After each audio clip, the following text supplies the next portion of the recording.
ॐ सहनाववतु सहनौ भुनक्तु सह वीर्यं करवावहै तेजस्विनावधीतमस्तु मा विद्विषावहै।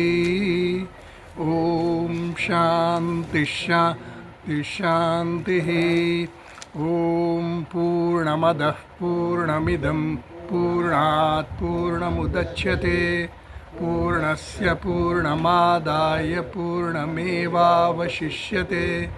ॐ शान्ति शान्ति शान्तिः।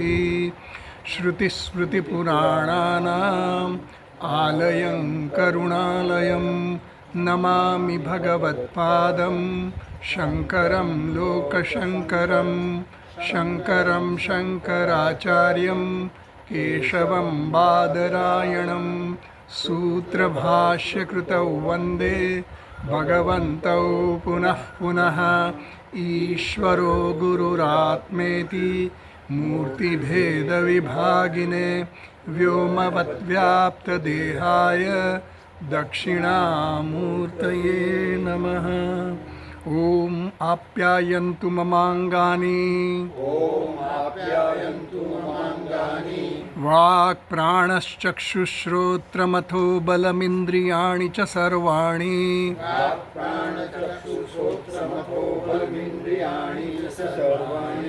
सर्वं ब्रह्मोपनिषदम् माहं ब्रह्म निराकुर्याम् मा ब्रह्म निराकरोत् अनिराकरणमस्त्वनिराकरणं मे अस्तु।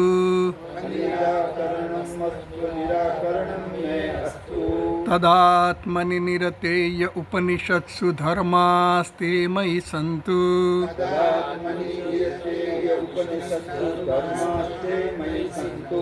ते मयि सन्तु। ॐ शान्ति शान्ति शान्तिः।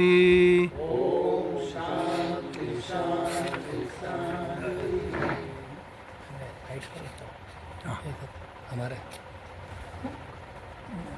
अजवाड़ा से हमारे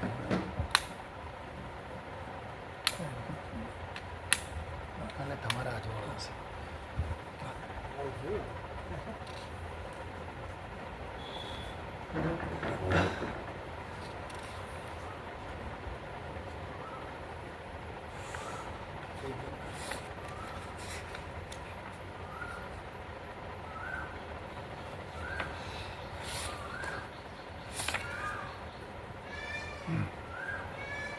ખંડ ચોથો પેજ નંબર 96 પર આપણે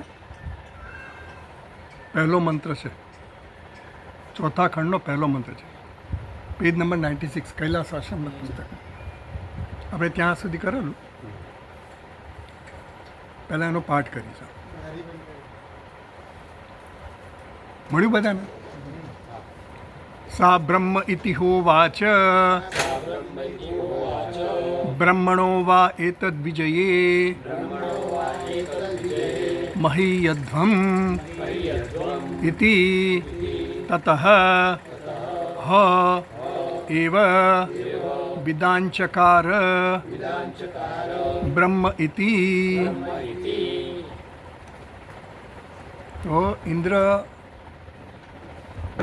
ગયા યક્ષને જાણવા માટે, અને ઇન્દ્ર જઈને ત્યાં પહોંચે છે, ત્યાં યક્ષ અદૃશ્ય થઈ જાય છે. એટલે ઇન્દ્રને તો એના દર્શન પણ ન થાય. જ્યારે અગ્નિ અને વાયુને તો સંવાદ પણ થોડો થયો, પણ બંને બિચારા શર્મિંદા થઈને પાછા આવતા રહ્યા, કારણ કે એ પોતાનું જે સામર્થ્ય બતાવી ન શક્યા. એટલે પછી એ લોકો પાછા આવતા રહ્યા અને ઇન્દ્રને મોકલ્યો કે તમે જઈને આ તપાસ કરી આવો કે આ યક્ષ કોણ છે. એટલે પછી ઇન્દ્ર ગયા અને અદૃશ્ય થઈ ગયા. એટલે ઇન્દ્ર વિચાર કરવા માંડ્યા કે હશે કોણ. એટલે થોડા ધીરજપૂર્વક એમણે થોડી ચિંતન કર્યું, ધ્યાન કર્યું, અને એને એવી ઈચ્છા હતી કે મારે ગમે તેમ કહીને જાણવું છે કે આ યક્ષ કોણ છે. જ્યારે અગ્નિ અને વાયુને તો શું થયું કે એમણે કહ્યું કે તમારું જે સામર્થ્ય છે બતાવો, સાબિત કરો. તો એ તો સાબિત કરી ન શક્યા પોતાનું સામર્થ્ય, અને જતા રહ્યા કે ચલો ભાઈ આપણે નપાસ થયા એમ કહીને પાછા આવતા રહ્યા. પણ ખરેખર તો એમણે તો જાણવું જોઈતું હતું કે નીકળ્યા તો શેના માટે? જાણવા માટે. યક્ષ કોણ છે જાણવા માટે. એ જાણ્યા વગર જ પાછા આવતા રહ્યા બંને જણા. નહીં તો એમણે ત્યાં ઊભા રહેવું જોઈએ, કે પૂછવું જોઈએ પેલા યક્ષને કે ભાઈ તમે કોણ છો, એને અમને કંઈ સમજ નથી પડતી. પણ એ લોકો આવતા રહ્યા. ઇન્દ્ર ત્યાં ઊભા રહ્યા, એને દર્શન પણ ન થયા, પણ છતાં એ ઊભા રહ્યા, વિચાર કરવા માંડ્યા કે કંઈક આ કંઈક રહસ્યમય વસ્તુ છે. એટલે ત્યાં ઊભા રહીને વિચાર કરે છે, ભક્તિપૂર્વક ત્યાં શ્રદ્ધાપૂર્વક ત્યાં ઊભા રહે છે કે મને આ જ્ઞાન થવું જ જોઈએ. ધીરજ પણ જોઈએ ને, નહીં તો એમ થાય કે ચલો ઠીક છે હવે જતા રહીએ. પણ એ ત્યાં ઊભા રહ્યા અને ભક્તિપૂર્વક ઊભા રહ્યા. એટલે ત્યાં ઉમાદેવી એટલે બ્રહ્મ વિદ્યા ઉમાદેવીના રૂપમાં પ્રગટ થયા અને ત્યાં પ્રગટ થઈને ઇન્દ્રની સામે ઊભા રહ્યા. એટલે ઇન્દ્રને થયું કે હવે આમને પૂછવું કે ન પૂછવું. એવું છે ને, ગુરુ આપણી સામે ઓળખતા નહીં હોય ગુરુને, ત્યાં સુધી આપણે પૂછાય પણ નહીં કે ગુરુ છે કે નહીં ખબર નહીં, જાણે છે કે નહીં એ જ ખબર ન હોય. કોઈ પણ વસ્તુ પૂછવી હોય તો એ વસ્તુનો જાણકાર કોઈ હોય તો એને આપણે પૂછી શકીએ. ઇન્દ્રએ આટલું બધું વિચાર કર્યો ને પછી એને થયું કે લાવ આપણે જાણીએ તો ખરા શું છે. એટલે એમણે આ બ્રહ્મ ઉમાદેવી આમ હતા કેવા શોભાયમાન હતા એકદમ, અને સુંદર દેખાવાની સ્ત્રી હતી. એટલે સ્ત્રી તો બધી આભૂષણથી યુક્ત હોય એટલે પછી દેખાવડી હોય જ. એટલે એમને થયું કે લાવ પૂછું આમને. એટલે એમણે પૂછ્યું કે આ યક્ષ કોણ હતા, એવું એમણે ઇન્દ્રએ પૂછ્યું. એટલે ઇન્દ્રએ પૂછ્યું એટલે પછી ઉમાદેવીએ એને ઉત્તર આપ્યો. સા બ્રહ્મ ઇતિ હોવાચ. એ હતા સા એટલે એ ઉમાદેવીએ પૂછ્યું. શું કહ્યું? સા ઉવાચ બ્રહ્મ ઇતિ. એણે શું પૂછ્યું?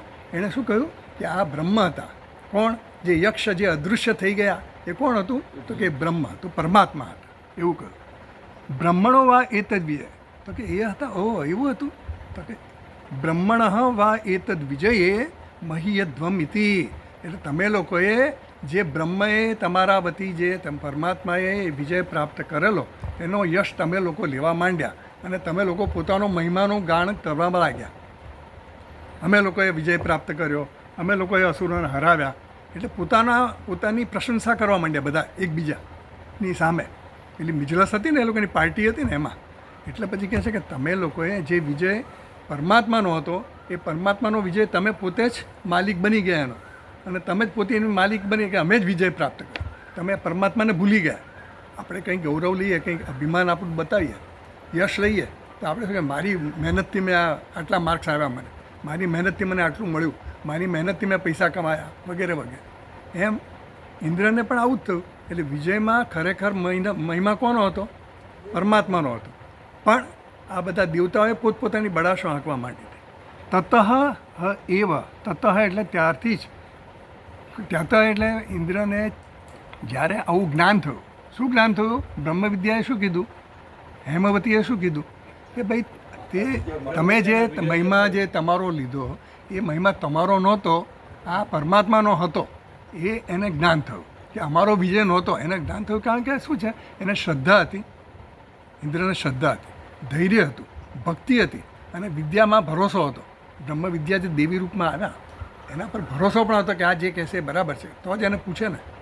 એટલે ઘણા આપણે અજાણ્યા વ્યક્તિને પૂછે કે ભાઈ આ વસ્તુ આ આશ્રમ ક્યાં આવ્યો? તો કે બસ આમ નાકની દાંડીએ જાઓ ને, આગળ આવ્યા કરશો. નાકની દાંડી એટલે ક્યાં સુધી જવાનું એ કંઈ આપણને ખબર ન હોય. આ તો બ્રહ્મ વિદ્યા આટલા સુંદર સ્ત્રી દેખાયા અને એને ખ્યાલ આવ્યો કે આ કોઈ ઓર્ડિનરી સ્ત્રી નથી લાગતી, એનું તેજ અને પ્રકાશ જોઈએ. એટલે પછી એણે કહ્યું તતઃ એવ વિદ્યા, કે આ બ્રહ્મ હતા. એટલે તતઃ ત્યારથી જ ઇન્દ્રએ જાણ્યું કે એ યક્ષ કોણ હતું? બ્રહ્મ હતો, પરમાત્મા હતા. એને જ્ઞાન થયું. એટલે પરમાત્માનું જ્ઞાન થયું. કોની પાસે? કઈ રીતે થયું? ઉમાદેવી પાસેથી થયું. ઉમાદેવી કોણ હતા? બ્રહ્મ વિદ્યા હતા, સ્ત્રી રૂપમાં આવેલા બ્રહ્મ વિદ્યા હતા. એટલે એવી રીતે વાત થઈ. હવે આટલું આપણે મંત્રમાં જોયેલું. હવે ભાષ્ય એનું જોઈ લઈએ. ભાષ્ય વાંચીએ. 96માં પાના પર જ છે નીચે. સા બ્રહ્મ ઇતિ હ ઉવાચ હ કિલ બ્રહ્મણઃ ઈશ્વરસ્ય એવ વિજયે ઈશ્વરેણ એવ જીતાઃ અસુરાઃ यूयं तत्र निमित्तमात्रं तस्यैव विजये यूयं महीयध्वं महिमानं प्राप्नुथ તો હું અહીં કહું સા બ્રહ્મ ઇતિ સા ઉવાચ એણે શું કહ્યું ઉમાદેવીએ? બ્રહ્મ ઇતિ હોવાચ. એ ખરેખર તો એ બ્રહ્મ હતું, તમે એને સમજ્યા નહીં, પણ એ કોણ હતું? બ્રહ્મ હતું, પરમાત્મા હતા. બ્રહ્મણ ઈશ્વરસ્ય એવ વિજયે, જે ઈશ્વરનો વિજય હતો એમાં તમે તમારો ગૌરવ, તમારો યશ લેવા માંડ્યા. ઈશ્વરેણ હવે જીતા અસુરા, આ ઈશ્વર દ્વારા જ આ અસુરો પર વિજય પ્રાપ્ત થયેલો. તમારો વિજય, તમે એમ કહો છો કે અમે વિજય, તમે તો નિમિત્ત હતા ખાલી. તમે તો ખાલી આમ બધું ચલાવ્યું, ચેષ્ટાઓ કરી, પણ ખરેખર એ ચેષ્ટાઓને પ્રેરનાર કોઈક હતો અને ચેષ્ટાઓ દ્વારા તમે વિજય પ્રાપ્ત કર્યો. એનો યશ તમારે લેવાની જરૂર નથી. ચિતા અસુરા યુયમ તત્ર નિમિત્તમાં, તમે તો કેવા હતા? નિમિત્ત માત્ર હતા. તસ્ય એવ વિજયે યુયમ મહિદ્વમ, એના જ વિજયના પરિણામે તમે એનો યશ તમે લેવા માંડ્યા. કોઈ વસ્તુ, કોઈની મદદથી આપણે આગળ આવ્યા, કોઈને કારણે આપણે કંઈક શીખ્યા હોઈએ, કોઈને કારણે આપણને કંઈક પ્રાપ્ત થયું હોય, તો આપણે એનો યશ લઈ લઈએ કે મેં મારી બુદ્ધિથી કર્યું, મેં આ ઊભું કર્યું, બધું મારા સામર્થ્યથી. તો એ બધું શું છે કે અભિમાન છે. ખરેખર તો ઇન્દ્રને અભિમાન ઉતારવાની જરૂર. એટલે દેવતાઓ બધાને અભિમાન હતું. મૂળ આ પર્પઝ, આ આખ્યાયિકા કહેવાનો પર્પઝ શું હતો? કે દરેક વ્યક્તિમાં અભિમાન તો હોય જ, આપણામાં પણ હોય જ છે ને. અભિમાન તો ઘણા રૂપે આવે. તો વ્યવહારમાં તો અભિમાન હોય જ આપણને. સત્તાનું હોય, પ્રતિષ્ઠાનું હોય, સત્તાનું હોય, ધનનું હોય, સંપત્તિનું હોય, અને દરેકને પોતાનું માન જોઈતું હોય, સન્માનની બધાને અપેક્ષા હોય છે. પણ એ અપેક્ષાને કારણે શું થાય છે કે આપણું પતન થાય છે. આપણે આધ્યાત્મિક ઉન્નતિ કરીએ ને તો આ બધું વસ્તુ આપણને આ બધી નડે છે. જ્યાં સુધી હું પણ રહેશે ને ત્યાં સુધી આપણને પરમાત્મા સાથેનું ઐક્ય પ્રાપ્ત ન થાય. એટલે દ્વૈત ભાવ પણ જ્યાં સુધી હોય ત્યાં સુધી ભય પણ રહે. એમ કહે ને કે ભાઈ દ્વૈત હશે તો ભય રહેશે, કોઈક છીનવી જશે, કોઈક લઈ જશે, મારી બુદ્ધિ થોડી બેર મારી જશે, કંઈક નહીં સમજાય, કંઈક ભૂલી જઈશ, એવું બધું થવાનું. પણ જ્યારે ઐક્ય થઈ ગયું, એકતાનો ભાવ આવી જાય, પછી કોઈ પણ ભય રહેતો નથી. એટલે આ કર્તાપણું ને ભોગતાપણું જે ઇન્દ્રમાં અને બીજા દેવતાઓમાં હતું ને એને કારણે એ લોકોનું પતન થવાની સંભાવના હતી.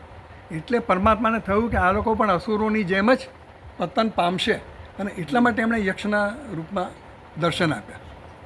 એટલે પછી આગળ કહે છે કે તસ્ય એવા વિજય યુયમ મહિદ્વમ મહિમાનમ પ્રાપ્નુતા, તમે લોકોએ એના જ વિજયને તમે પોતે યશ લેવા માંડ્યા, અને એટલા માટે એ યક્ષ અહીંયા હાજર થયા, જેથી કરીને તમારું પતન ન થાય અસુરોની જેમ.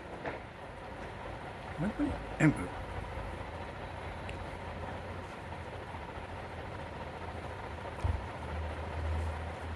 એટલે ભગવાને અર્જુનને પણ કીધું તસ્માત તમુત્તિષ્ઠ યશસ્વ લભ, એવું જે કીધું ને, યશો લભસ્વ જીતવા શત્રુન ભુંક્ષ્વ રાજ્યમ સમૃદ્ધમ. એટલે તું સમૃદ્ધ રાજ્ય, ભગવાનને નિમિત્ત માત્ર ભગવાને કહ્યું. કોને? અર્જુનને. કેમ? અર્જુનને પણ એવો ભય હતો કે આ લોકોને હું હણીશ તો હું પાપી બનીશ. એને એવું હતું કે મારા દ્વારા આ લોકો હણાશે અને એનું બધાનું પાપ મને લાગશે. એટલે ભગવાને કીધું આ બધા તો પહેલેથી મેં મારી દીધેલા છે, તું તો ખાલી નિમિત્ત જ છે. એટલે કોઈ પણ કાર્ય આપણે કરીએ ને તો આપણે નિમિત્ત જ છીએ એમ સમજીને કરીએ તો વાંધો નહીં. જો નિમિત્ત નથી અને આપણે હું કર્યું કે હું ભોગવીશ એવી રીતે જો કરીએ, કરતાપણું અને ભોગતાપણું હોય ને, તો પછી એની બધી જે કંઈ પરિણામ હોય એ આપણા માથે આવે. પણ ઈશ્વરને આપી દીધું, अब सौंप दिया सब कुछ, જીવન તેરે હાથ તુમ્હારા હાથો, એવું કરી નાખીએ તો પછી આપણને સફળતા મળે, નિષ્ફળતા મળે, એની કોઈ આપણને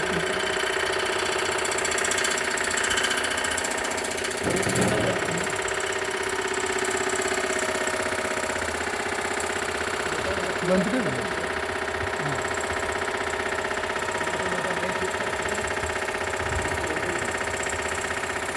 થઈ જશે બંધ. અહીંયા તો વસ્તુ હાશ હું એ વિચાર કર. હા ચાલો, એનીવે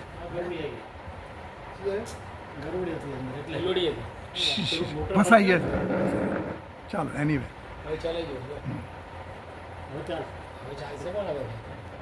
ના ના હવે કંઈ નહીં. ચાલો, તમને બધાને ગરમી લાગે છે તો બારી ખોલ નાખો. કારણ કે પાછું કંઈક અવાજ આવવા માંડે એટલે ડિસ્ટર્બ થઈ જશે. તો આપણે વાંચીએ આગળ. તો આ રીતે ભગવાને બ્રહ્મ વિદ્યા દેવીએ તો સમજાયું ઇન્દ્રને કે જે હતો એ યક્ષ હતા એ પરમાત્મા હતા, અને એ પરમાત્માએ તમારું અભિમાન જે તમે ખોટું તમારા યશ લેતા હતા ને એ મિથ્યા અભિમાનને દૂર કરવા માટે એમણે તમને પ્રગટ થયા એમ તમારી સામે, અને તમારું પોતાનું સામર્થ્ય શું છે એનું પણ તમને ખ્યાલ આવે કે આ બધું જે કંઈ અમે લોકો વિજય પ્રાપ્ત કર્યો એ અમારી પોતાના સામર્થ્યને કારણે નથી પણ પરમાત્માને કારણે છે. એટલે આગળ વાંચીએ ભાષ્યમાં 96મા પાના પર. એતદિતિ ક્રિયા વિશેષણાર્થમ મિથ્યાભિમાનસ્તુ યુષ્માકમ અયમ અસ્માકમ એવાયમ વિજયઃ અસ્માકમ એવાયમ મહિમા ઇતિ. એતદિતિ એતદ છે ને જે એતદ વિજય મહિયધ્વમ, એ મહિયધ્વમ છે ને એ ક્રિયાપદ છે. એટલે એતદિતિ ક્રિયા વિશેષણાર્થમ, એટલે એતદ જે શબ્દ વપરાયો સર્વનામ વપરાયો ને એતદ એ શેના માટે વપરાય? ક્રિયા વિશેષણ. વિજયની ક્રિયા. હા, એટલે જે કંઈ ક્રિયાપદ હોય ને ક્રિયાપદની વિશેષતા બતાવવા માટે. એટલે મહિયધ્વમ મહિમા પ્રાપ્ત કર્યો. કેમ મહિમા પાય? એતદ મહિમા મહિયધ્વમ. આ લોકોએ બધા આ જે મહિમા જે એનો પરમાત્માનો મહિમા હતો એની બદલે તમે એ યશ લઈ લીધો. એટલે એમ કહે છે કે એતદ ઇતિ ક્રિયા વિશેષણાર્થમ મિથ્યાભિમાનસ્તુ યુષ્માકમ અયમ. આ જે મિથ્યા અભિમાન તમને લોકોને હતું કે અમારો વિજય છે, એ અભિમાનને અસ્માકમ એવા એમ વિજય, અમારો આ વિજય છે, અસ્માકમ એવા એમ મહિમા, આ અમારો મહિમા છે. એ મહિમા જે તમારો હતો ખરેખર તમારો મહિમા નહોતો, એ મિથ્યાભિમાન હતો. પણ એ મિથ્યાભિમાનને નિવારવા માટે એમણે તમારી સામે પ્રગટ થયા અને તમને દર્શન આપવા માટે આકર્ષ્યા. પણ તમે એ સંભવ નહીં થયું તમારાથી પૂછવાનું કે એને ઓળખવાનું. આગળ કહે છે તતઃ તસ્માત ઉમાવાક્યાત હ એવ વિદાંચકાર બ્રહ્મ ઇતિ ઇન્દ્ર અવધારણાત તતઃ હ એવ ઇતિ ન સ્વાતંત્ર્યેણ. તો એમ કહે છે તતઃ તસ્માત, તત એટલે કે તસ્માત, તેથી તસ્માદ ઉમા વાક્યાદેવ, ઉમાદેવીના વાક્ય દ્વારા જ એનાથી જ હ એવ વિદાંચકાર, એટલે આ જે ઇન્દ્રએ જે જાણ્યું, ઇન્દ્રને આ જ્ઞાન પ્રાપ્ત થયું એ કોના કારણે પ્રાપ્ત થયું? પોતાની બુદ્ધિથી નથી પ્રાપ્ત થયું. એ વિદ્યાદેવી જે દર્શન આપ્યા એના દ્વારા એમને આ જ્ઞાન પ્રાપ્ત થયું. બ્રહ્મ શું વિદાંચકાર બ્રહ્મ ઇતિ, આ બ્રહ્મ છે. આ યક્ષ જે હતા એ બ્રહ્મ હતા, પરમાત્મા હતા. ઇતિ ઇન્દ્ર અવધારણા, એ દ્વારા ઇન્દ્રનો નિશ્ચય કરાવવા માટે આવ્યા. કોણ? બ્રહ્માદેવી, વિદ્યાદેવી, ઉમાદેવી. તતઃ એવ ઇતિ સ્વાતંત્ર્ય, એટલે ઇન્દ્રને સ્વતંત્રપૂર્વક સ્વાતંત્ર્ય થતી, પોતાની જાતે એને જ્ઞાન નથી થયું. બ્રહ્માદેવી ઉમાદેવી પાસેથી એને જ્ઞાન થયું છે. ઉમાદેવીએ એને જ્ઞાન આપ્યું ત્યારે જ ઇન્દ્રને જ્ઞાન થયું. ઇન્દ્રને જ્ઞાન થવા માટે પોતાના સ્વતંત્રપૂર્વક પોતાની સ્વતંત્ર બુદ્ધિથી જ્ઞાન થયું હતું તો પછી એને ત્યાં આવવાની જરૂર નથી. એને જ્ઞાન થઈ ગયું તો બધાને કહ્યું હું જાણું છું આ તો યક્ષ છે ને એ પરમાત્મા છે. પણ એને તે વખતે જ્ઞાન નહોતું થયું. કેમ? કારણ કે બધો યશ લેવાનું જે પેલું હતું ને અભિમાન, એ અભિમાન મિથ્યા અભિમાન હતું. એ ઉતારવા માટે યક્ષે પ્રગટ થયા હતા અને એના માટે યક્ષે દર્શન આપ્યા હતા. એટલે એમ કહે છે કે તત તસ્માદ ઉમા વાક્યાત એવ વિદાંચકાર, એટલે ઇન્દ્રએ જે જ્ઞાન પ્રાપ્ત થયું ઉમાદેવીના વાક્ય દ્વારા, ઉમાદેવીના ઉપદેશ દ્વારા જ એને જ્ઞાન પ્રાપ્ત થયું. શું બ્રહ્મ? કે એ બ્રહ્મ હતા. ઇતિ ઇન્દ્ર અવધાર, અને પછી એનો નિશ્ચય થઈ ગયો. શ્રદ્ધા હોય તો નિશ્ચય થાય, નહીં તો ઇન્દ્રને તો પણ એવો ડાઉટે જાય કે તમે કહો છો કે બ્રહ્મ હતું પણ મને બહુ સમજ નથી પડતી, હું કંઈ માનતો નથી. તમે કહો પણ એવું થોડું છે, મને બતાવો એ બ્રહ્મ ક્યાં છે. એવું કહે ખરા કે ફરીવાર બતાવો, પણ એવું નથી કીધું એને શ્રદ્ધા હતી કે આ ઉમાદેવી જે કહે છે બરાબર. એટલે શ્રદ્ધા પણ જોઈએ, ગુરુ જે કહે એમાં શ્રદ્ધા પણ જોઈએ. હા, એટલે પ્રસ્થાપિત કર્યા, કારણ કે એને એવું હતું નહીં તો નમ્રતા આવત જ નહીં ને. જ્યાં સુધી અભિમાન હોય ત્યાં સુધી નમ્રતા ના આવે.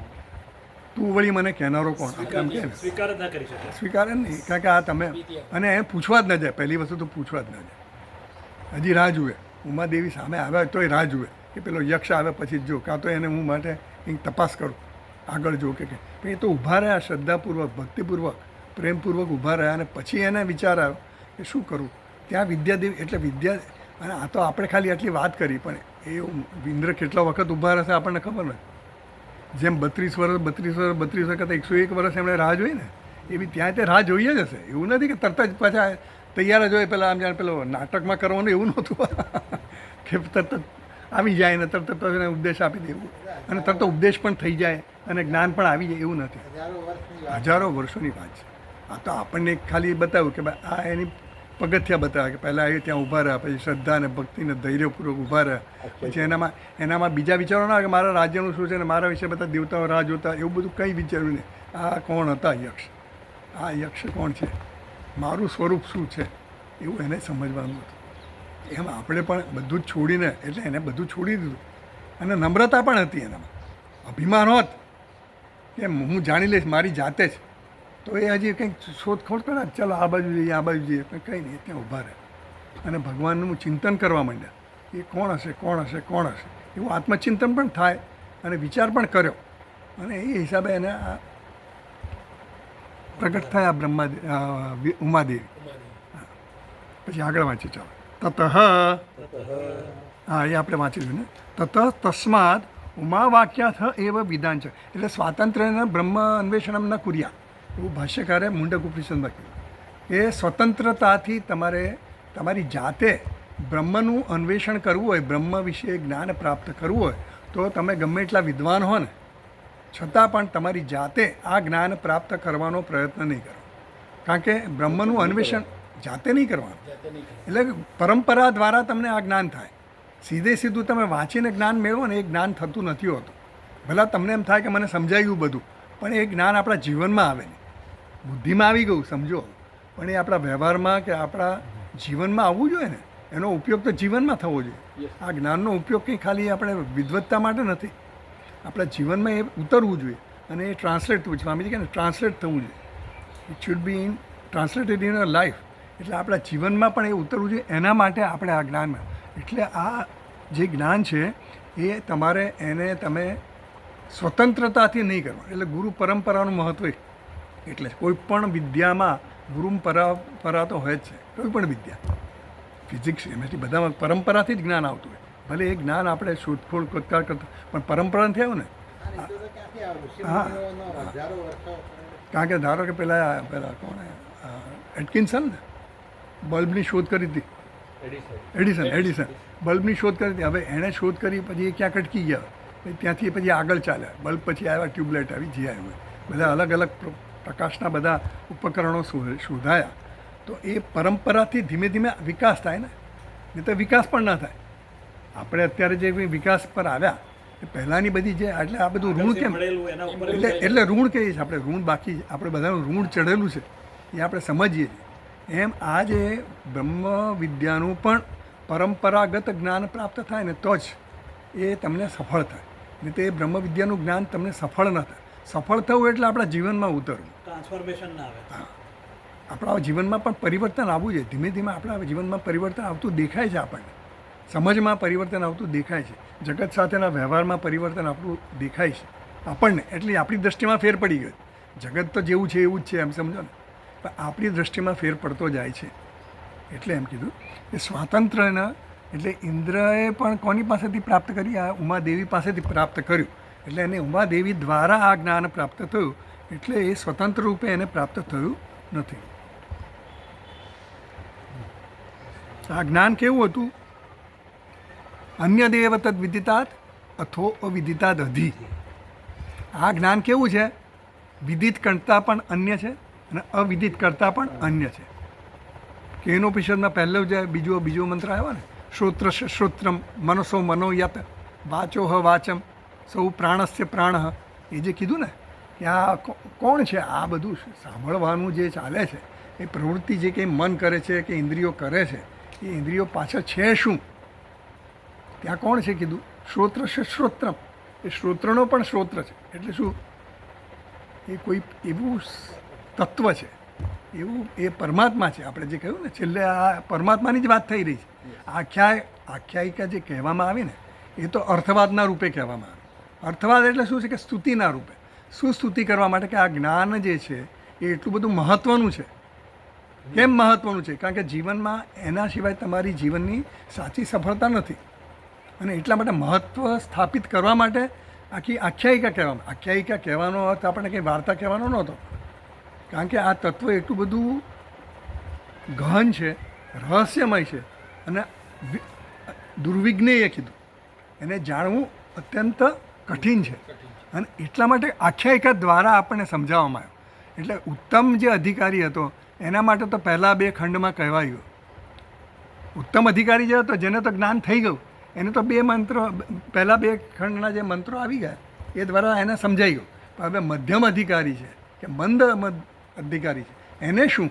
એના માટે પણ શ્રુતિએ કંઈક સમજાવવું પડે ને, એને જ્ઞાન થાય. કારણ કે શ્રુતિને તો બધા માટે જ્ઞાન આપવાનું, એને કંઈ ઉત્તમ અધિકારીઓ એને જ જ્ઞાન આપવાનું એવું નથી. એટલે શ્રુતિએ આ આખ્યાયિકા દ્વારા જે મધ્યમ અધિકારી છે, જેને હજી સાધન ચતુષ્ટય સંપન્ન થયો નથી, જેનામાં હજી વિવેક વૈરાગ્ય પૂરા અંશમાં આવ્યા નથી, પૂરી માત્રામાં થયા નથી, એને પછી ઉપાસનાનો ઉપદેશ કરવામાં આવે. જેમ ભગવાને પણ કર્મયોગ, પછી ધ્યાન યોગ, ઉપાસના આવી અને પછી છેલ્લે જ્ઞાન આવ્યું. એમ અહીંયા પણ પહેલાં આપણને જ્ઞાનની વાત થઈ ગઈ ઉત્તમ અધિકારી માટે, પણ હવે જે ઉપાસનાનો આ વિષય છે એટલે ઉપાસના દ્વારા મનની એકાગ્રતા થવી જોઈએ એના માટે છે ઉપાસના. મન જે છે આપણું જ્યાં સુધી આ જ્ઞાનમાં નિષ્ઠા કેમ નહીં આવે? જ્યાં સુધી આપણું મન એકાગ્ર થતું નથી ત્યાં સુધી, જ્યાં સુધી આપણું મન ચલિત હોય, ચંચળ હોય, ત્યાં સુધી અહીંયા ટકે નહીં. આ જ્ઞાન ટકતું નથી. એટલે ચંચળતાને નિવારવા માટે ઉપાસનાનું કામ છે.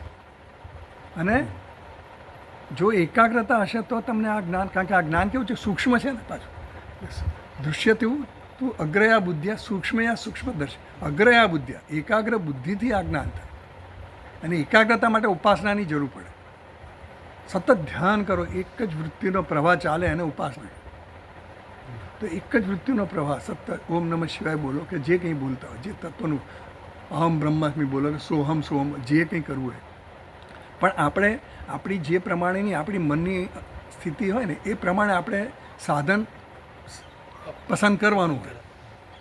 એ પ્રમાણે આપણે એને સાધન લઈ અને પછી આપણે એની ઉપાસના કરવાની. એટલે આ ઉપાસના કરવા માટેનો આ બધી વાત છે હવે, કે આ ઉપાસના દ્વારા તારા મનને, તારા ચિત્તને શુદ્ધ કરવાનું છે અને ચિત્તને શુદ્ધ કર્યા પછી એકાગ્ર બનાવવાનું છે, જેથી કરીને આ જ્ઞાન થાય. એટલે મધ્યમ અધિકારી માટેની આ સૂચનાઓ હવે આપશે આપણે કે કઈ રીતે આ ઉપાસના કરવી. તો હવે આગળ વાંચીએ. કારણ કે એ તો વાંચો નિવર્તન અપ્રાપ્ય મનસાસ એવું કીધું ને. એની જ વાર્તા. હા, એની વાત. એ જ વાર્તા. એ તો વાંચો નિવર્તન. વાંચો એટલે વાણી. વાણી એટલે બધી કર્મેન્દ્રિયોનું પ્રતિનિધિ છે. અગ્નિ છે એનું પ્રતિનિધિ. હા, અગ્નિ જે છે એ અગ્નિ એટલે કોણ? અગ્નિ દેવતા છે, બરાબર. એ કઈ શેના દેવતા છે? વાણીના દેવતા છે અગ્નિ. એટલે પ્રતિનિધિ બનાવ્યા, ઉપલક્ષણ કીધું. અગ્નિ દ્વારા બધી જ ઇન્દ્રિયો, કર્મેન્દ્રિયો ગ્રહણ કરી લેવાની આપણે. એટલે કર્મેન્દ્રિય દ્વારા આ યક્ષને કે પરમાત્માને જાણી ન શકાય એવું સિદ્ધ કર્યું. અગ્નિ નહીં જાણી શકે એનો અર્થ શું થયો? અગ્નિ દેવતા જાણી ન શકે. અગ્નિ દેવતા વાણીના દેવતા છે, અધિષ્ઠાન દેવતા. દરેક ઇન્દ્રિયોના અધિષ્ઠાન દેવતા. અને વાયુ જે દેવતા છે એ આપણા જ્ઞાનેન્દ્રિયોના પ્રતિનિધિ છે. તો વાયુ દેવતા છે એ સ્પર્શેન્દ્રિય છે. સ્પર્શેન્દ્રિય કઈ છે? જ્ઞાનેન્દ્રિય છે. એટલે બધી જ જ્ઞાનેન્દ્રિયોના પેલા શું કહેવાય? પ્રતિનિધિ. જ્ઞાનેન્દ્રિય પ્રતિનિધિ. એટલે વાયુ દેવતા પણ એને ઓળખી ન શક્યા. એટલે ઇન્દ્રિયો દ્વારા, કર્મેન્દ્રિયો દ્વારા કે જ્ઞાનેન્દ્રિયો દ્વારા આ યક્ષને જાણી શકાય નહીં. ટૂંકમાં યક્ષને જાણવો એટલે કે બ્રહ્મ વિદ્યા પ્રાપ્ત કરી શકાય નહીં. ઇન્દ્ર એટલે બધી જ ઇન્દ્રિયોના દેવતા, એના રાજા ઇન્દ્ર એટલે મન. મન દ્વારા પણ તમે આ જ્ઞાન પ્રાપ્ત કરી શકો નહીં, ઇન્દ્રિયો દ્વારા પણ પ્રાપ્ત કરી શકો નહીં. એ આપણને કહેવામાં આવ્યું. ઇન્દ્ર, અગ્નિ અને વાયુ આ ત્રણેય દેવતાઓ આ યક્ષને ઓળખી ન શક્યા. એ દ્વારા કહેવાનો મતલબ એવો જ થયો કે આ આપણા જે કંઈ પણ કરણો છે જ્ઞાન મેળવવાના, જ્ઞાન પ્રાપ્ત કરે, એ કોઈ પણ કરણોનું ત્યાં ક્ષેત્ર નથી. એટલે એ દ્વારા આપણે પ્રાપ્ત કરી શકીએ નહીં. એટલે યતો વાચો નિવર્તન તે અપ્રાપ્ય મનસાસ, મન સહિત ઇન્દ્રિયો ત્યાંથી પાછી ફરે છે. કારણ કે શબ્દ, આજે કોઈ પણ શબ્દ દ્વારા કે શબ્દ સ્પર્શ રૂપ રસ ગંધ એ દ્વારા આપણને જ્ઞાન થતું હોય વિષયો. તો શબ્દ સ્પર્શ રૂપ રસ આ યક્ષ કેવા છે? એમાં કંઈ જ નથી. શબ્દ સ્પર્શ રૂપ રહિત છે. એટલે નથી જાતિ, નથી ક્રિયા નથી કોઈ સંબંધ. જાતિ, ક્રિયા, ગુણ, સંબંધ આ ચાર જે આપણે કહીએ શબ્દ દ્વારા વર્ણન કરીને કહેવાય, સૂંઘીને કહેવાય કે જે રીતે કહેવાતું એ કહેવાય. કોઈ રીતે આ પરમાત્માનું જ્ઞાન થાય નહીં. જો એ થતું હોય તો આપણે સમજવાનું કે એ પરમાત્માનું જ્ઞાન નથી. જો સુંદર મને આ બહારના બધા વિષયો છે. એટલે આપણને ઘણાને એમ થાય ને કે મને તો હવે જ્યોત દેખાય, તો દેખાય એ જ્ઞાન નથી. ટૂંકમાં હવે આપણે સમજી લેવાનું. એને જ્યોત દેખાય, ભલે દેખાય, સારી વાત છે, એ કોઈ કક્ષા ઊંચી હશે, પણ એ અંતિમ લક્ષ્ય નથી આપણું. જ્યોત દેખાય કે મને સુગંધ આવવા માંડે, મને આમ કંઈક આમ સંભળાવવા માંડે, અવાજ સંભળાવવા માંડે, ઓમ ઓમ સંભળાવવા માંડે, અંદરથી મને નાદ સંભળાય ઓમકારનો, એવા બધા અનુભવો થતા હોય, બધા યોગીઓને થતા હોય છે બધા. પણ એ અલ્ટિમેટ નથી, એ બ્રહ્મ નથી. એ આપણે સમજવાનું કે એ અલ્ટિમેટ સામર્થ્ય નથી આપણું. તો હવે આગળ કહે છે ત્યાં આપણે દાખલા પણ શિવ મહિમ્નમાં વિષ્ણુ ભગવાન અને બ્રહ્માજી એકબીજા સાથે સંઘર્ષ કર્યો અને પછી પેલા એ પાશુપત્ર અસ્ત્ર છોડ્યું. કોણે? બ્રહ્માજીએ. અને પેલાએ મહેશ્વર અસ્ત્ર છોડ્યું હમણાં વિષ્ણુ ભગવાને. બેમાંથી કોણ મોટું ને એવું બધું ચાલતું હતું. તો લડાઈ પર આવી ગયા. હવે બે લડાઈ કરે એટલે આ બે અસ્ત્ર છોડ્યા બે તો જગતનો નાશ થઈ જાય. એટલે પછી શિવજી આમ સ્તંભ રૂપે પ્રગટ થયા. જેમ અહીંયા યક્ષ રૂપે પ્રગટ થયા તેમ ત્યાં સ્તંભ રૂપે પ્રગટ થયા. અને પ્રગટ થઈને પછી આ બેને અસ્ત્રોને બેને અટકાવી દીધા. અને પછી બે સમજવા ગયા કે આ છે કોણ.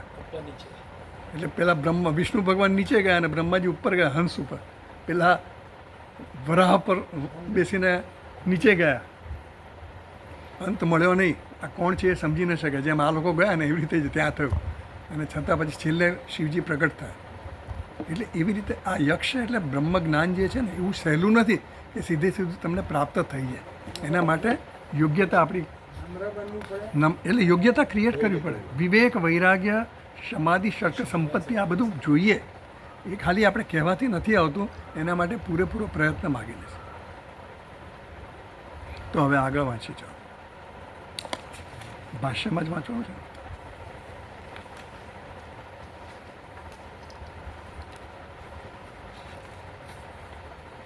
પેજ નંબર 98 પર ભાષ્ય વાંચી ચાલો. યસ્માત અગ્નિવાયુ ઇન્દ્રાહ એતે દેવાહ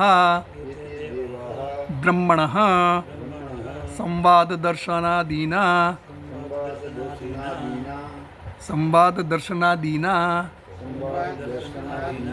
સામીપ્યમ ઉપગતા.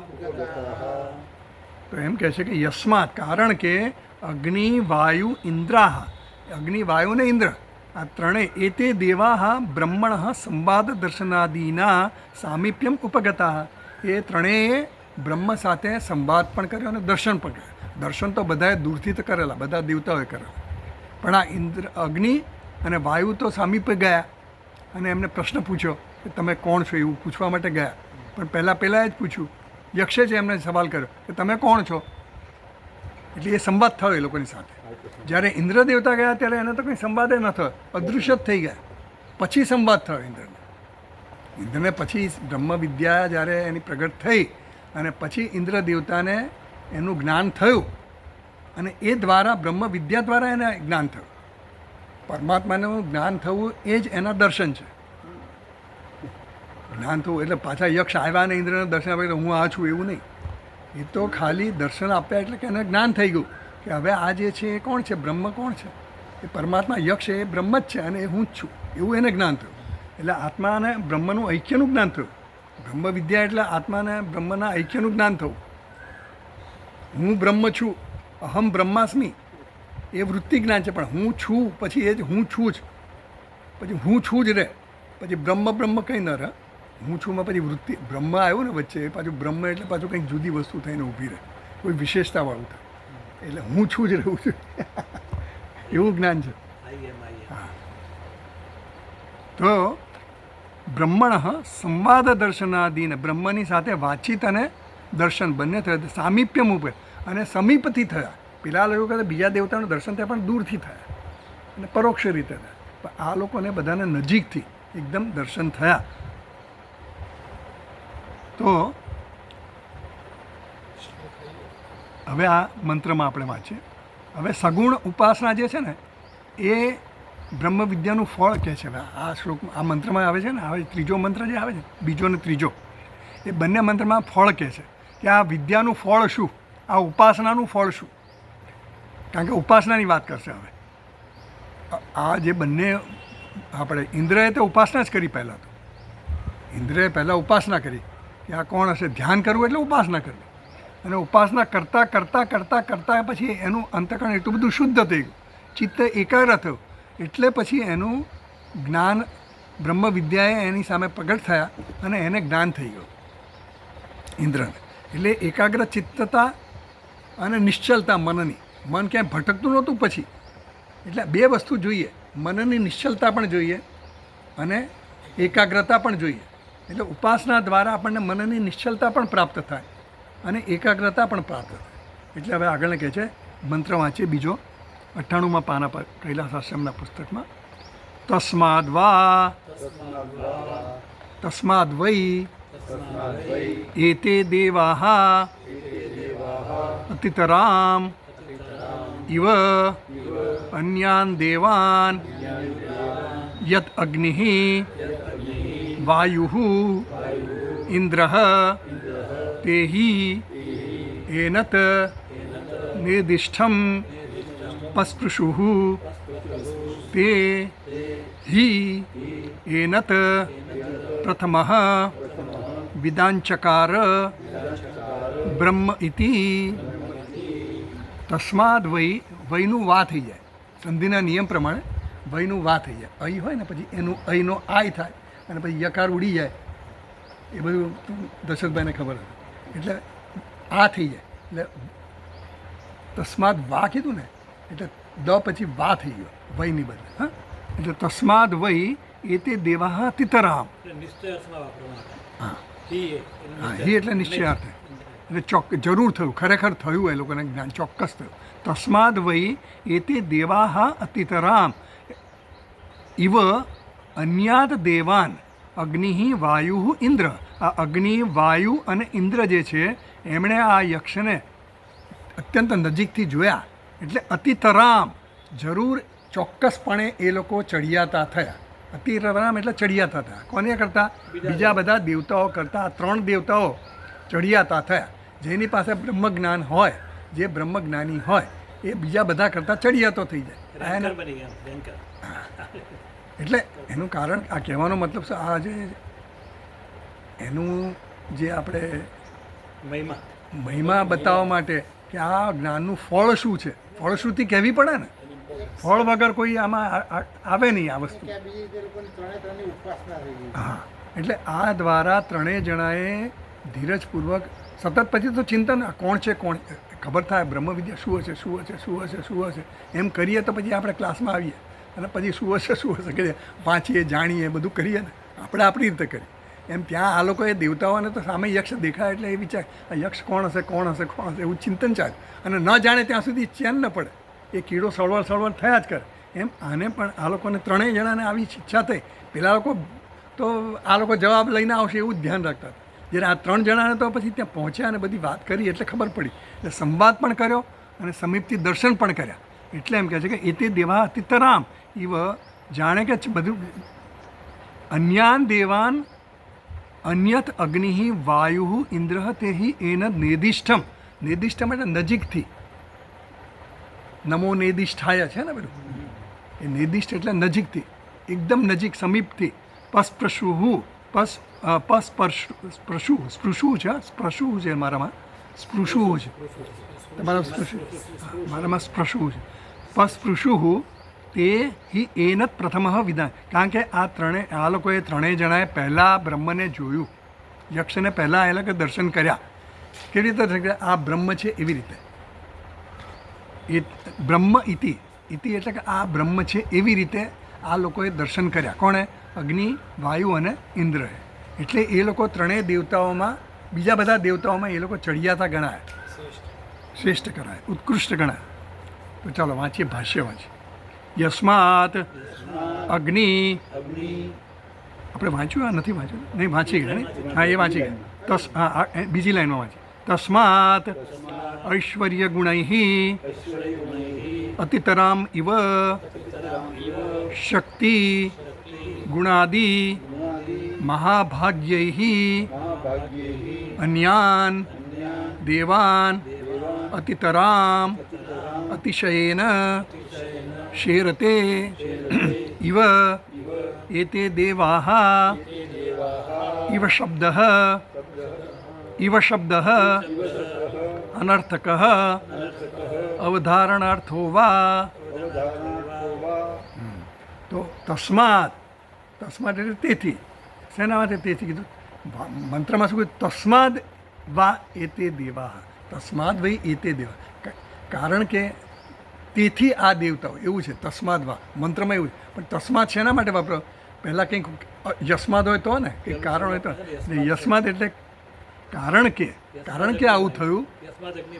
હા, યસ્માદ અગ્નિ વાયુ ઇન્દ્રાહ એતે દેવાહ બ્રહ્મણ સંવાદ દર્શનાદિના સામીપ્યમ ઉપગતાહ. એવું આપણને ભાષ્યમાં કહ્યું. કારણ કે અગ્નિ, વાયુ અને ઇન્દ્ર દેવતાઓએ જ બ્રહ્મની સાથે સૌથી પહેલાં સમીપથી વાતચીત કરી અને સંવાદ કર્યો અને દર્શન કર્યા. ઉપગતાહ તસ્માત તેથી ઐશ્વર્ય ગુણૈ અતિતરામ ઇવ. એટલે એ લોકો ગુણમાં, આમાં શું છે કે આનાથી એ લોકોને શું પ્રાપ્ત થયું? ફળ શું મળ્યું? એના દર્શનથી મળે શું? ભાઈ, પેલા મંદિરમાં જઈશ ને તો તારી જે કંઈ માન્યતા હશે ને બધી પૂરી થાય. એટલે બધા જાય ત્યાં, અહીંયા દર્શન કરવા જાય, ત્યાં દર્શન કરવા જાય, બાલાજીમાં જાય, હજારો જગ્યાએ જાય બધા. કેમ જાય? આપણી કંઈક ફળની ઈચ્છા હોય એ પૂરી થાય એટલા માટે. એટલે ઐશ્વર્ય ગુણહી, આને ગુણોમાં આ ત્રણેય દેવતાઓ બીજાઓ કરતાં ભાગ્યશાળી હતા. મહાભાગ્યહી, ભાગ્યશાળી હતા. એને કારણે એ લોકોએ અતિતરામ ઇવ શક્તિ ગુણાદિ મહાભાગ્યહી, શક્તિ અને ગુણમાં એ લોકો અતિ ભાગ્યશાળી હતા. એટલે શક્તિ અને ગુણમાં એ લોકો બધા કરતાં ઉત્કૃષ્ટ બન્યા. કોણ? અગ્નિ, વાયુ અને ઇન્દ્ર. અતિતરામ અતિશયને શેરતે. જો શેરતેનો અર્થ અહીંયા 1 નંબરની ફૂટનોટમાં આપ્યો છે. શેરતે વર્તન્તે અન્યભ્ય ઉત્કૃષ્યંતે ઇતિ યાવત. એટલે બીજા બધા કરતાં અત્યંત ઉત્કૃષ્ટ હતા. Footnote number 1. વર્તન્તે, શેરતે એટલે શું? વર્તન્તે એટલે એ લોકો છે કેવા છે? ઉત્કૃષ્ટ છે, ઉત્કૃષ્ટ થયા. અન્યભ્ય ઉત્કૃષ્યંતે એટલે બીજા બધા દેવતાઓ કરતાં આ 3 દેવતાઓ ઉત્કૃષ્ટ બન્યા, એવું કહેવા માગે છે. એ પ્રકારનું એ લોકોને ઐશ્વર્ય પ્રાપ્ત થતું, કીર્તિ પ્રાપ્ત થઈ.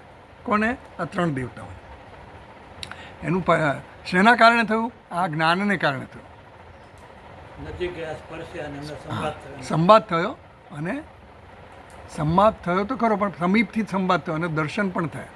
એટલે રૂબરૂ થયો, પ્રત્યક્ષ રીતે એમને જ્ઞાન થયું. શક્તિ ગુણાદિ મહાભાગ્યહી અન્યાન દેવાન અતિતરામ.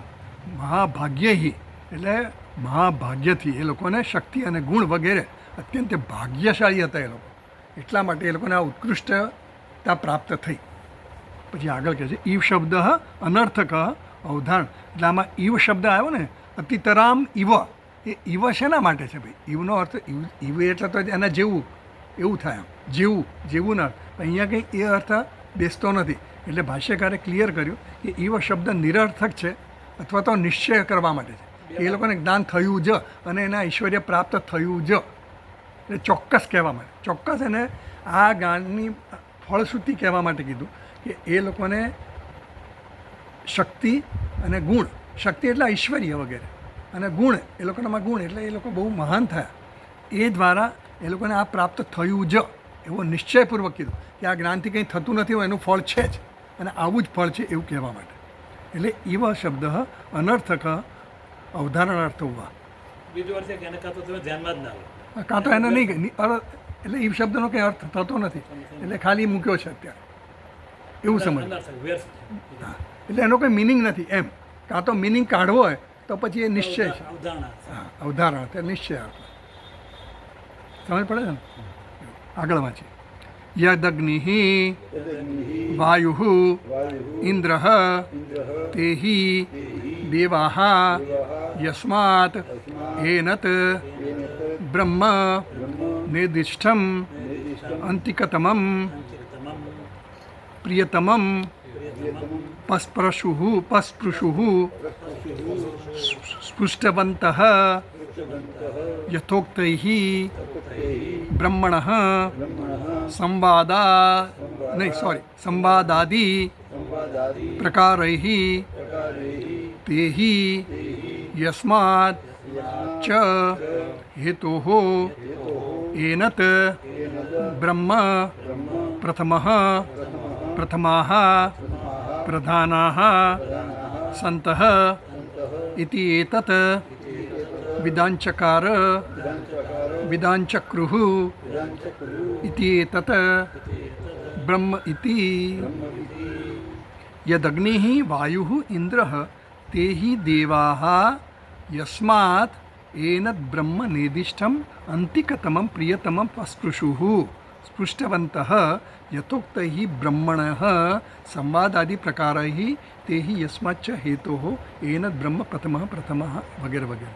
तो यद अग्नि वायु इंद्र ते ही कारण के यत अग्नि वायु आज अग्नि वायु અને ઇન્દ્ર છે તે યસ્માત કારણ કે તેમણે એનદ બ્રહ્મ નિર્દિષ્ટમ એટલે અંતિકતમમ.